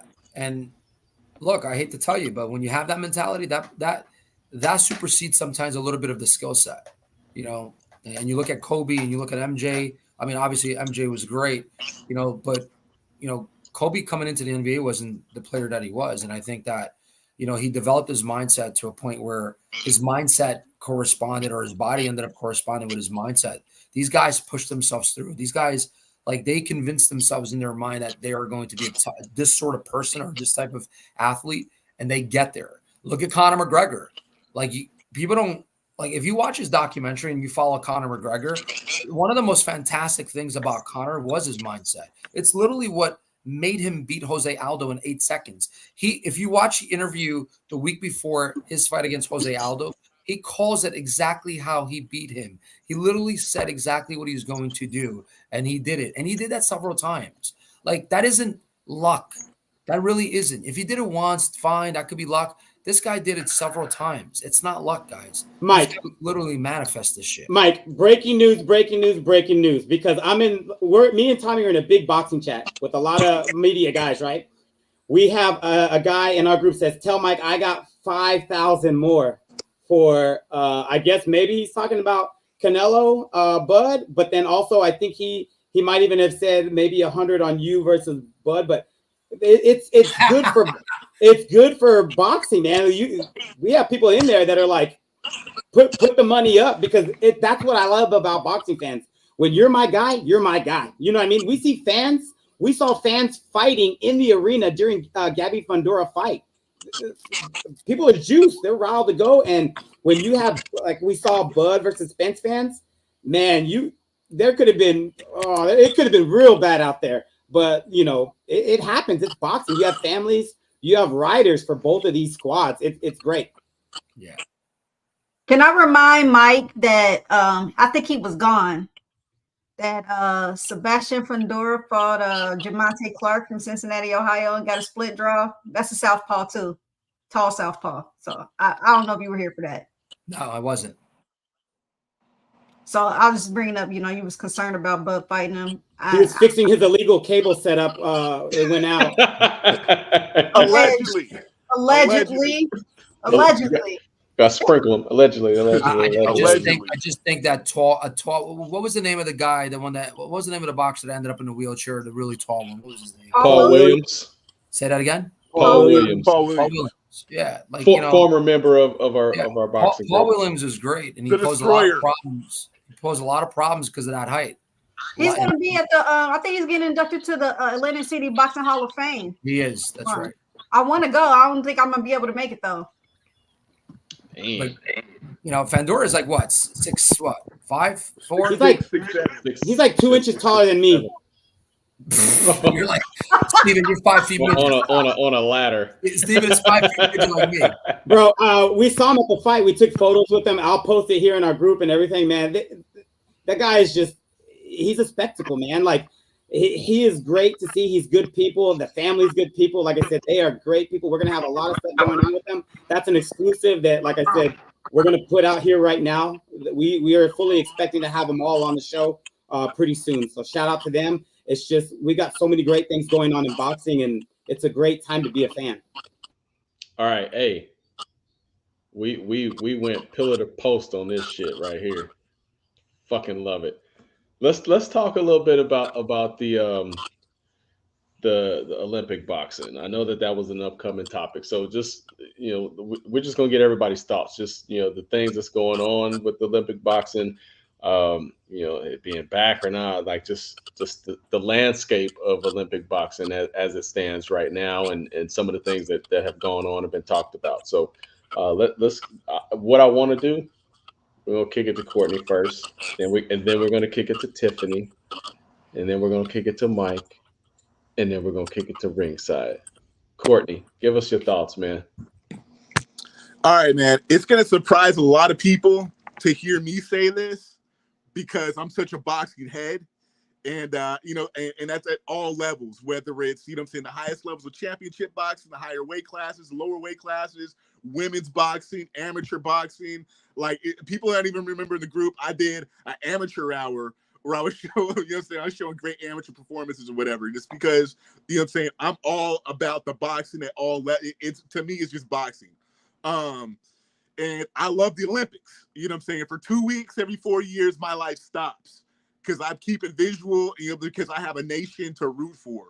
And you know what I'm saying? And like, that's just great for humanity and whatever we got going on in the world, just to see great athletes, great performances, and people every 4 years, you're always going to see people beating the odds and coming out of nowhere and just elevating their lives and putting their nations and their, you know, and their sports on the map. With that being said, with this past Olympics, the 2024 Olympics in Paris, and as it relates to boxing, I'm at the point where I don't give a crap if it goes away. You know, if it goes, if it's not on the schedule, when the Olympics reconvene in 4 years in Los Angeles, I'm I'm not going to be. I'm over it. I'm not going to shed a tear over it. And I say that because the way the boxing tournament at this Olympics was just so mismanaged, and the way that the quality of the tournament and the efforts of the competitors were so mids that the only narrative that there could be for boxing at the Olympics was gender tests that devolved into gender identity politics. Like, to me, that was just really sad. It was really heartbreaking, and just a big part of me loves boxing so much. I don't want to see boxing dragged into that light anymore. And so, you know, if boxing on the amateur side cannot get its shit together, if we cannot get nations to coalesce around world boxing, and we don't have competent judging, we don't have competent officiating, we don't have competent management or administration of amateur boxing, or as boxing as a sport that's on the Olympic program, then I would rather it not be there and miss it than just see the clown show that it was at these past games. That's, you know, so that's honestly my take on it. I'm not going to get into the Aman Khalif or the boxer from Thailand. If the other panelists want to dive in on that, that's cool. I'm not going to get into that because I know people are passionate one way or another. Usually that does not stop me from weighing in on the subject, but for me, that's just traumatic because it's not about that. It's about what I see happening to amateur boxing and the opportunities for boxing to change young people's lives. That's just being compromised. And particularly on that level, you know what I'm saying? The amateur and on the men's side, the average amateur boxing in the Olympics this cycle was like 28 years old, you know, and then people are complaining about amateurism going away or professionals being allowed. Well, I mean, there's been a lot of professional amateurs for years, and you know, it needs to either be thrown in the trash and we start over, or just let it, you know, just let it fade. But that's where I'm at. Okay. Kick it out. So I don't watch any matches. And that sounds bad, you know what I mean? Because I'm a USA boxing official. But I don't, mainly because I couldn't keep up with the schedule. I feel like everything was at 4 in the morning, 5 in the morning. Like, I couldn't watch any of the track and field. It was a lot of things that I missed that I had to watch replays on. But it's been kind of like a shit show in that regards. And I'm pretty new, less than 2 years with USA Boxing as an official on that side. And there's a lot of BS behind the scenes that you just don't see. And my original goal was to hopefully get certified to be able to be a part of the Olympics. I don't think that's going to happen. I don't know if it's not. I was told that the Olympics is still going to happen in 2028. I'm going to go, but I don't think I'm going to be an official. So I just mainly focus on the amateurs here in the city. We have Olympians, you know, we have a lot of Olympians. As a matter of fact, Duke Reagan, you guys are familiar with him. He's a silver medalist. He's got a fight coming up. So I just mainly focus on the amateurs that's here and around my state and in Kentucky and Michigan. And I kept to push it. I didn't watch any of that stuff. And that sounds bad because, like Courtney said, a lot of the Olympians is like old as hell. Like, it wasn't like little kids or, you know, young people that's getting ready to turn pro. It was just really weird, bizarre. And I heard some things I didn't like how they were like putting their money where their mouth is. Like, if you had the money, you can move to the next rank and knock some people out that they didn't want to move forward to go to the Olympics, and the person that they wanted to do it didn't even win in the trials in Argentina somewhere. It's just kind of crazy. So I don't watch any of it. I don't have any other type of opinions about, like he said, Aman Khalif. I don't know anything about that. I don't know that person. I don't know what the rules are considering that. So, like you said, it's real touchy. But my cousin, she's you know, like, hopefully she makes it to the Olympics. She's down at they have USA Boxing have a women's championship this weekend, down in Lafayette, Louisiana. It's specifically for girls only. I don't know if a lot of people trash women's boxing. And they say like they don't give Clarissa Shields her just due, even though she was what, a 2 or 3 time Olympian gold medalist. They don't give her props because they feel like she doesn't have the competition. But guys, you got to understand, when these girls go to these competitions, they might fight once in a tournament. Where you have boys that go to these tournaments, these national tournaments, and they might fight 3 times or 4 times. They just don't have the competition. They are having anybody to fight, and you go above and beyond to try to make fights happen. And you spend a lot of money doing it. It's not cheap.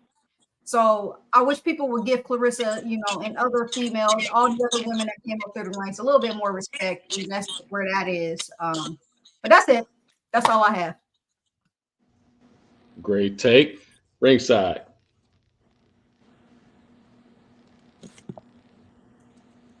Rookie. Yeah, sorry. I never talk on here. I'll go quick. My allergies are smoking me right now. I was on the Boxing Rundown. Shout out Boxing Ruckus. Shout out Stacks. Shout out Sean. Shout out all those guys, man. They're giving love, showing love. But I was on there and they were like, "What you grind your gears?" And I was like, "Man, we got Olympic boxing coming up, and I haven't heard a lot." We have In the Ring with Christine out there.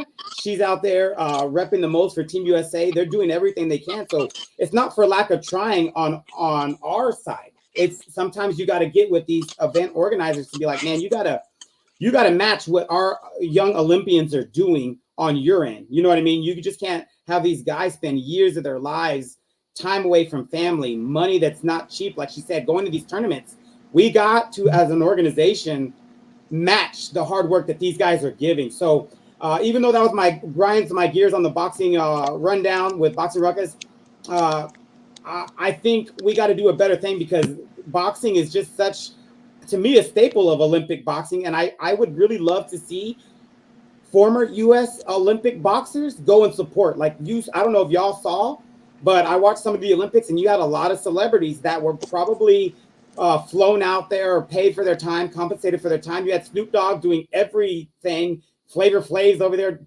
shouting out water polo. Why don't we have pro boxers in the stands watching some of those if their schedule allows it? You know what I mean? Like a Michael Conlon, a Shakur Steven. If some of these guys have competed in those tournaments, fly them out there, put them up, pay them a little bit, and let their star power come and put a little bit of light on these guys. You know what I mean? Let's all work together. Shakur, Oscar De La Hoya, Michael Conlon, just different people, or maybe not him because he threw the birds to the judges, but have former Olympians out there to show, man, this is special. You are repping the United States of America. All these people are representing their country. They're so proud.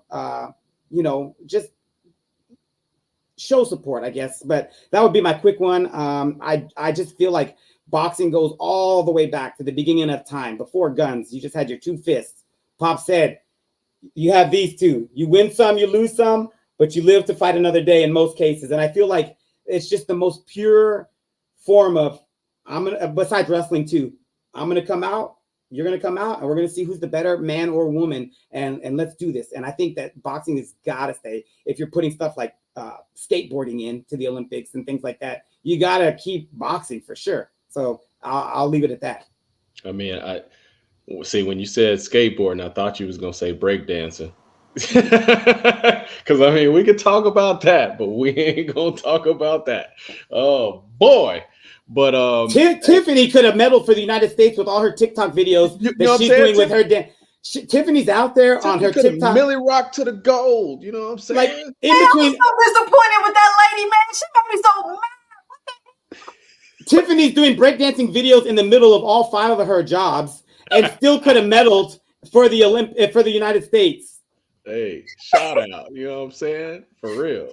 That was great. So to your point, ringside, like you said, definitely could see a lot more support for boxing from former Olympians and people like that.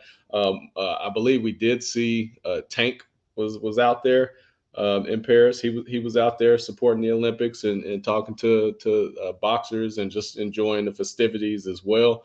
But yeah, 100%. Yeah, we could definitely could have saw more support and things of that nature when it comes down to that. and people traveling out to be there, experience it, support it, and just show that love.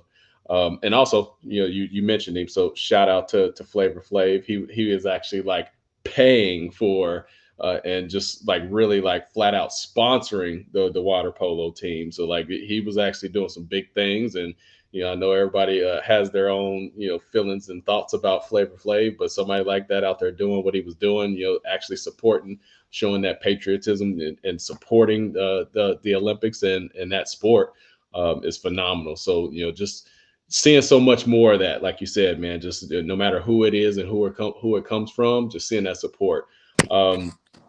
Man, like when it comes down to boxing and Olympic boxing as it stands, man, I like when it's good, it's good. And I love it. I appreciate it. Just like anything else when it comes down to Olympics, like Courtney said, you kind of just stop and the Olympics are on. You're rooting for it and supporting your country. There's a lot to it when it comes down to that. There's a lot of fucking hate and resentment that I have for the other side of Olympic boxing, just as it has stood for damn near the test of time, with people being, the US being robbed of several different, matches and medals, just the politics and bureaucracy that has gone down and just been on fucking public display pretty much. It's embarrassing. It's embarrassing. It's disgusting, especially when it's something like this. We're talking about, the world competing against each other and just what should be great sportsmanship and everything that comes with that. And just seeing as much of the bullshit that we've experienced. And then, to Courtney's point, at this point, the main topic was, XXXY, basically. That was like the main thing throughout the whole thing. And it turned out there was, more than one person in the divisions that kind of had this rare genetic, thing going on. And so I just think that for that to be the highlight, it's fucking disgusting. It's ridiculous. And not to the point of their genetic makeup or any of that type of discussion, but just the fact that is the main thing that we're talking about and focusing on when it comes down to Olympic boxing. For that, mixed with the history of Olympic boxing, yeah, I'm with Courtney. I could care less if we see more of it, because the truth be told, when you think about that, and even when you think about it, in the grand scheme, regardless of where you stand on your opinion and your thoughts about that, this is a fucking Olympics, man. And you got so many people that could have been their one shot. That could have been their one chance. And it was for some people. And, some of them will never see again, at the Olympics representing their countries. And to have to go through that, to have to face that type of adversity, that type of, tension, stress, whatever it is, like, people have worked their whole entire fucking life to get there. And, to have that kind of, moved and taken away, stripped away, whatever it is, to lose that type of opportunity to represent their country, and be something that is the highlight of their career and their lives, it's disgusting. It's just in my opinion. So like, I hold a lot of disdain when it comes down to what was experienced and what was witnessed, and just the whole background of Olympic boxing as a whole when it comes down to that. Ringside. I was just going to say, so we talk about that, but somebody that I can be very critical of is Jake Paul, right? But he's somebody that has done great stuff for Puerto Rico. Amanda Serrano, right? Helping her in her career, women's boxing in general, with Eddie Hearn versus Teddy Taylor and Serrano. So like, they made women's boxing, and that was a fight of the year candidate. Tommy was at my house. We're watching that fight, and it's bonkers. It's a great fight. So even though I might not always agree with Jake Paul, if he shows up to this next Olympics when he stated like a week, 2 weeks ago, I'm going to I'm going to go out there and I'm going to be an Olympic boxer. He's somebody that could bring a lot of buzz to it because he has star power, whether you agree with it or don't. So he might be good for USA boxing and revitalizing that to where the headlines are now different than, politics stuff. So it takes it back to boxing, where I think if he puts his money, his backing, his fans behind it, I think it could bring a lot of eyes, just like he's brought a lot of eyes to boxing here recently. But yeah, that's a positive maybe on the horizon that he might be able to do something for USA boxing. Did I mention that Jake Paul's from Cleveland, Ohio? Boom. Is that something worth mentioning? Yeah, of course. I guess I'm just from my own country of Texas, so I'm from Ohio. I'm from my country of Ohio, where Ohio runs boxing. Hey, shout out Marcus Nall. You know what I'm saying? Shout out to Marcus Nall, but Ohio runs boxing like Cowboys are America's team. A lot of stuff's changed in a while. You used to run boxing. Cowboys used to be America's team, and I'm a Cowboy fan, but it's been a while since we've done something. We have the number one amateur boxing gym in the whole nation right now. There you go. Well, so let's keep shouting them out. That's the only reason why I want the Olympics to stay, for the kids, man. They move up the ranks. They spend a lot of money. They might spend $500,000 by the time they get to the Olympics. That sounds crazy, but that's a lot of money to spend for them to do that. And I would like to see the next wave, instead of them just going pro, just have an opportunity to go to the Olympics, because some of these kids fight from the time they're like 6, 7, 8 years old until they can qualify to go to the Olympics. Like, we have one kid here, his name, I'll just tell him, his name is Asante Lamar, man. That kid's special. It's a couple of kids that's real special. He was too young to go to the Olympics. So I'm not sure what's going to be next for him, if he'll wait until 2028, if there is an Olympics, or if he'll go pro. And then we got Lawrence Davis Jr., who is phenomenal. He will probably be old enough to go to the Olympics this next time around. I believe he's 14, so he may go. I don't know for sure, but unless they don't cancel it. But he's like Terrence. He's like a mini Bud Crawford.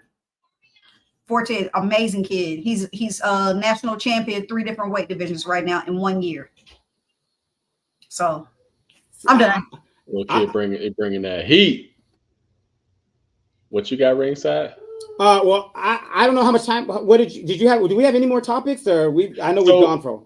So we got. I mean, we do have one more topic, which it could be a short topic. But do you got something else on this before we can transition?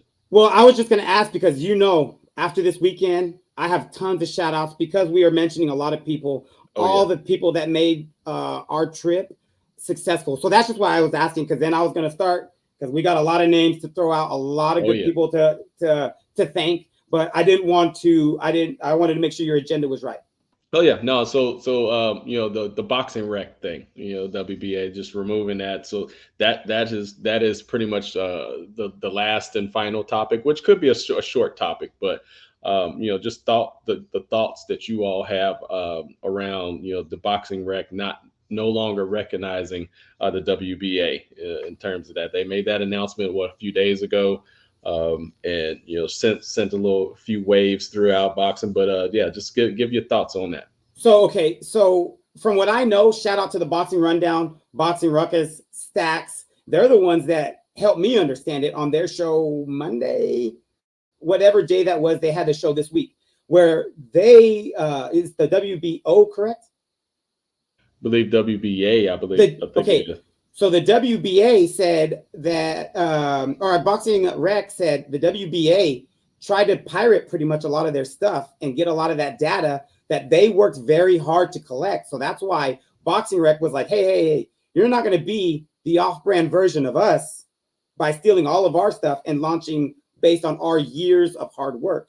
So that's why they chose not to recognize them anymore, from what I understand on the Boxing Rundown. And I think they're all correct, because they had firsthand knowledge talking with those people, saying, hey, what I created here at Boxing Rec that's universally utilized by the boxing world now, you guys are not just going to come in and take all my hard work, years of stuff, and then create your own spinoff.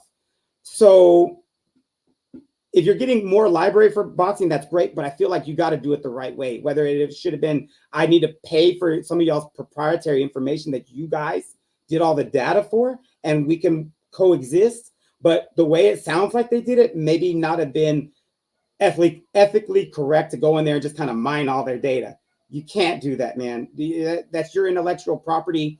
If you're doing that stuff, you're putting your time in it. Tiffany, she knows, she's working everything you can do. And for somebody just to kind of jump on her back and take half of what she's worked on, she'd feel a certain type of way about it.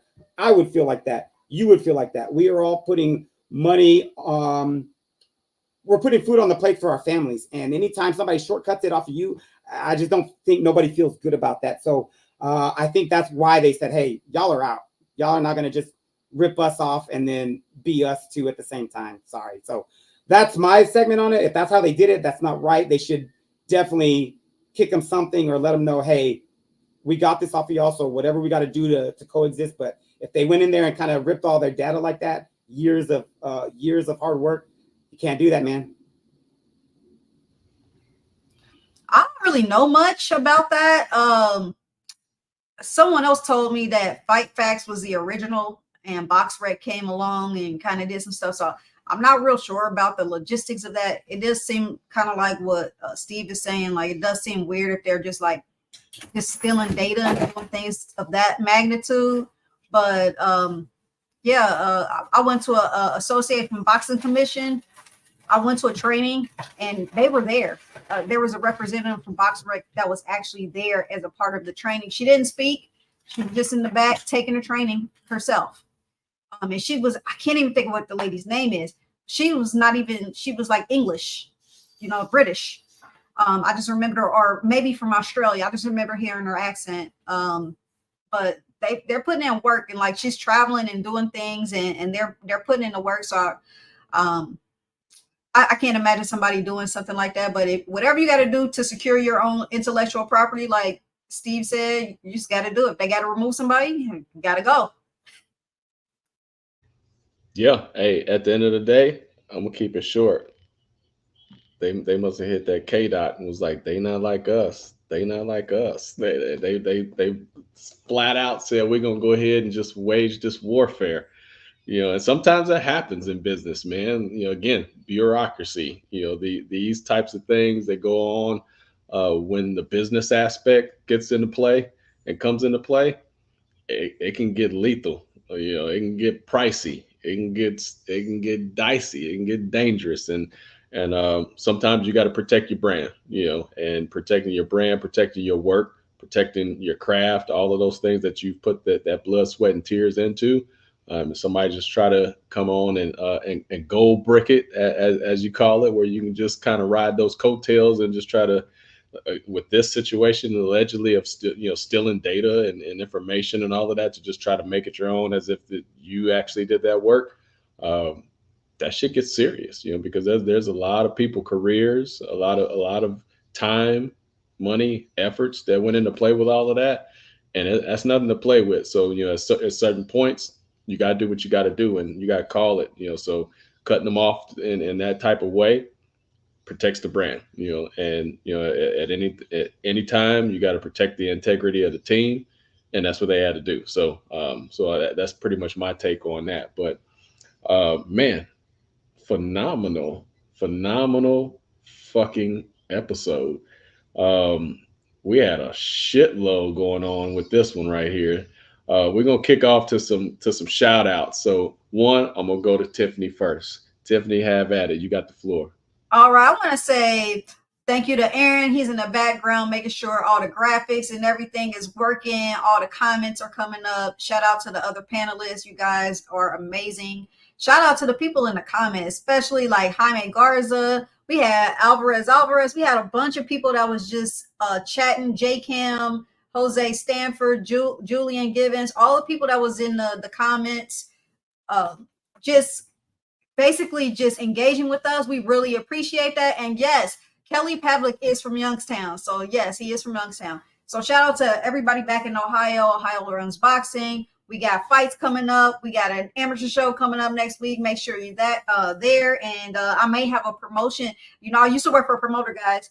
and I may be having a show coming up in the next couple of months. It's a big deal, and I cannot wait to share the news with everybody.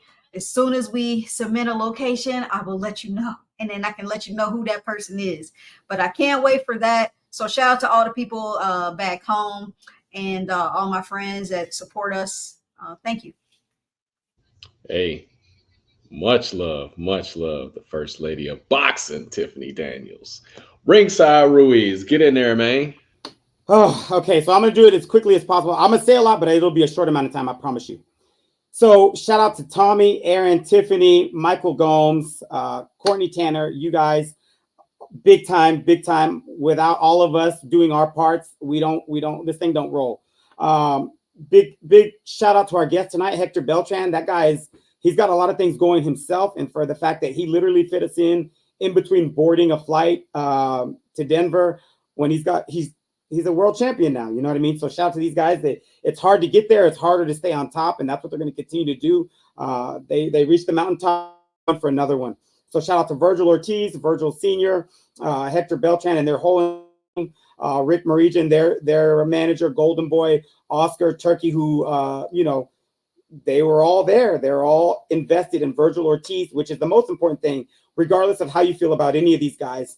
If they've got people backing them, then I gotta support them because they're supporting the fighters that I like, that are risking everything they can, that are out there signing the autographs, the shirts for everybody. But so we got Hector Beltran, shout out. We Tom Loeffler, who gave us some time and did an interview, Manny Robles on the other side. All these guys are in the ring and they're doing everything they can for their guys, and I respect that. Who else do we got? I got to say big shout out, obviously, to Coach Hector Lopez. We are out there in California. He had Johnny Cañas on that card, so we were there for that. SOA Boxing, friends of ours, friends of the show. But like I said, Alexis Rocha was there. We got to hang out with these guys. These are just guys that Tiffany knows. Once you're in this boxing game, you're going to keep bumping into these same guys that are in this business. And when you see guys that are just stand-up dudes, it's just like you're seeing old family members or your favorite cousin at a family reunion barbecue. You're always busy. You're all doing great things, but you're excited when you get to see each other in person, dap it up, hug it out. So Coach Hector Lopez, Abraham Perez, Alexis Rocha, and Johnny Cañas. He gave us an interview. We got to put him up there. He'll be on the show soon. He's in Italy, fresh off of his win. And then a big one that Aaron got us talking with these guys as Joel Iriarte and Sheer Sports and his manager. Wow, my name's going blank. Jorge Iriarte. Sorry. Man, these guys, his father, Mr. Iriarte, these guys are just, again, world class. You meet people and Tommy knows, Tiffany knows, you meet people and you just get good vibes from folks. And these guys are good vibes people. The whole team, man, he went out there and looked like a straight buzzsaw. So the sky's the limit for that guy too. I get crapped on sometimes because I'm just showing love and maybe I'm not as critical as I could be, but I just think it costs me nothing to give love. And why would I put somebody down that's doing more than I'm doing in that boxing ring? It's no sense. So I just love where I can. If it comes off fake, sorry. I'm at a point in my life where I'm too old now to look backwards and hate on anybody. There's nothing that you gain from that. I know I like to argue and debate, but that's all in fun. Just because, like I said, you flip a coin, it's got heads and tails. I'm not flipping coins with two heads and two tails. So for Michael Gomes, for Tiffany, for Tommy Rush, for all of our friends in my boxing chats, I'll pick the other side just to pick the other side. And that's what makes you better. You know what I mean? I can't always fight front. I can't always fight going forward. Sometimes I got to learn to fight backwards because the fight can go anywhere.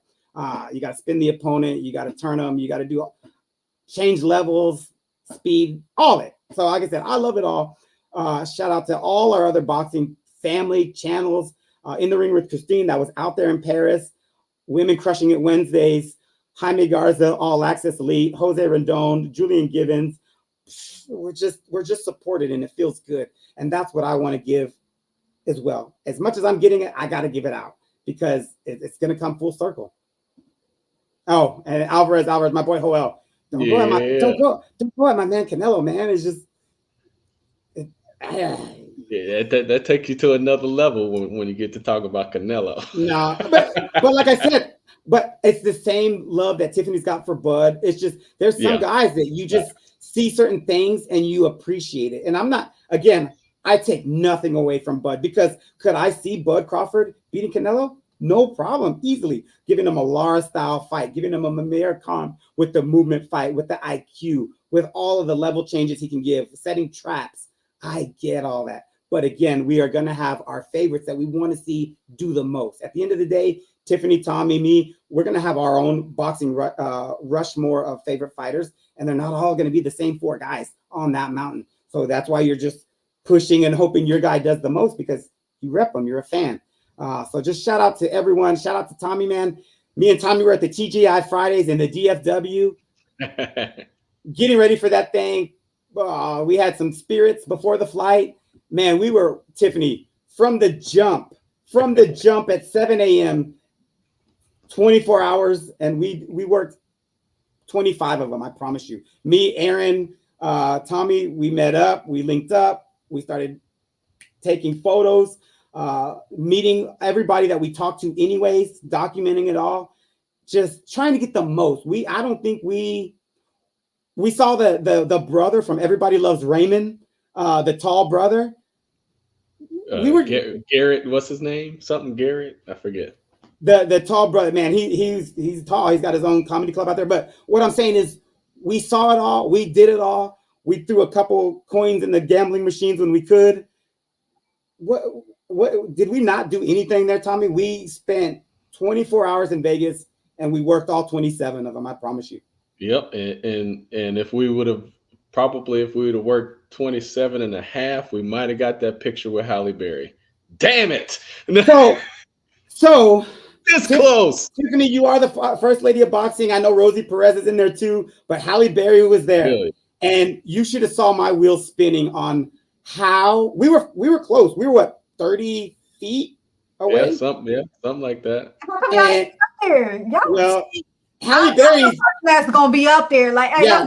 Okay, but Tiffany, you're a lady, and also Halle Berry's not just the easiest person to walk up to. There's some people around her that just guys with my mentality, Tommy's mentality of, hey, I'm gonna meet you. It doesn't get met real well. You know what I mean? So we were trying to do it professionally, but it would have been nice to be like, oh, that's just my picture with me, Tommy, and Halle Berry, and I can crop Tommy out anytime. Hey, we was this close, man. Well, the wheels were spinning.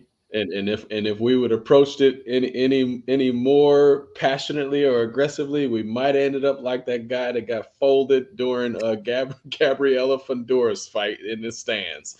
So if y'all saw that, just if you didn't see it, Google it, YouTube it.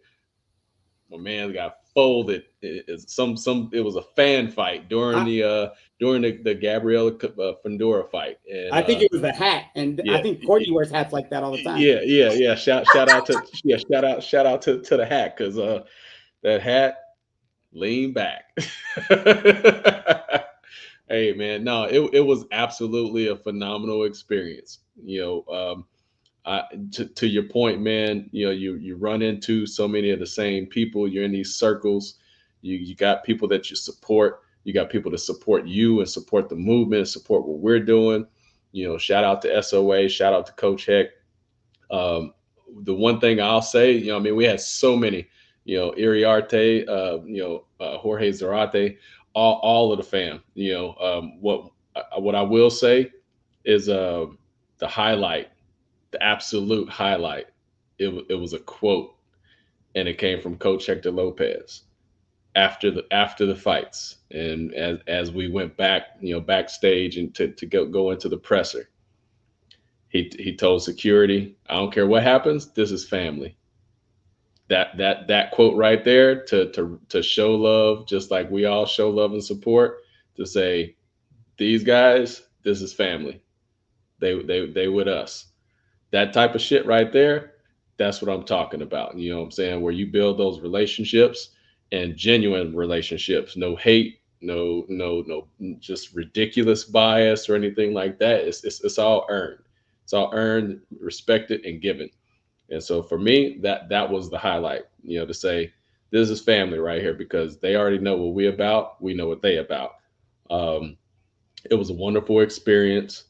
Got to meet Aaron after 21 years of fucking knowing this dude and having a whole business together and all of these different types of things. Look at him, he popping up right now and then he popped right back out. He just like a ninja, just just doing his thing. Look, in and out, in and out, in and out. He trying to fuck with me right now, but hey, it was all love. It was a great experience. You weren't catfished. Hey, I wasn't catfished. He was the real deal. But wonderful 24 hours, 23 hours, which packed into 27 hours, as you said, ringside. Phenomenal time, wonderful fight.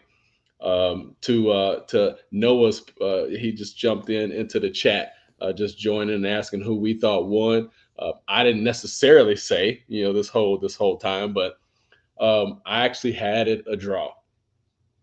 I had it a draw as far as the Vergil fight, and could absolutely respect if it went either way. But I had it a draw, and this is we here in DFW representing, but I had it a draw, but I definitely saw that it was a phenomenal fight, classic fight, and one that I need to watch from the broadcast view. Shout out to the broadcast because there are a couple points in the broadcast where we are actually on the broadcast, so y'all can go get those little Easter egg nuggets and send those to us. Hey, what I will say is anybody that's listening, any followers, anybody that's in the chat, you find us on the broadcast, and we'll get you a shirt. We'll get you a Standing A podcast shirt. You find us on the broadcast and send it to us. We'll get you a shirt. Tell you that. So let's go. But wonderful time. Boxing is fucking alive and well. We getting right after it. There's so much more to come. We're not even. I mean, we're just barely coming into getting ready to come into that Q3, Q4 of the year. It's about to be some real shit going on, and I'm here for it. What you got, ringside? Because we're still talking about people, and I don't want to forget nobody. Tristan Calcruth was out there with his family. Saw him. Yep. TK.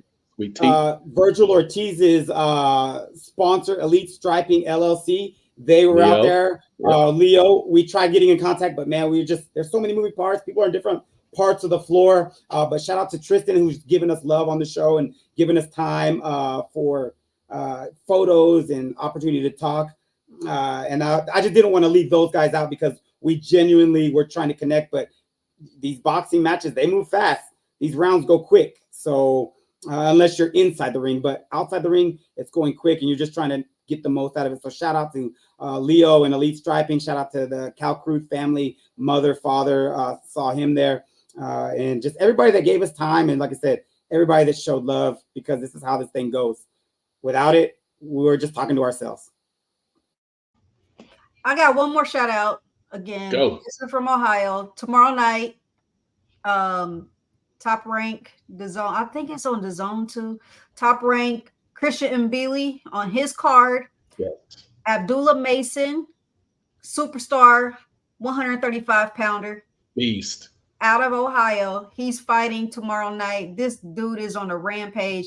He's being very busy. And I'm actually hoping he packs up enough fights so he can fight Keyshawn Davis.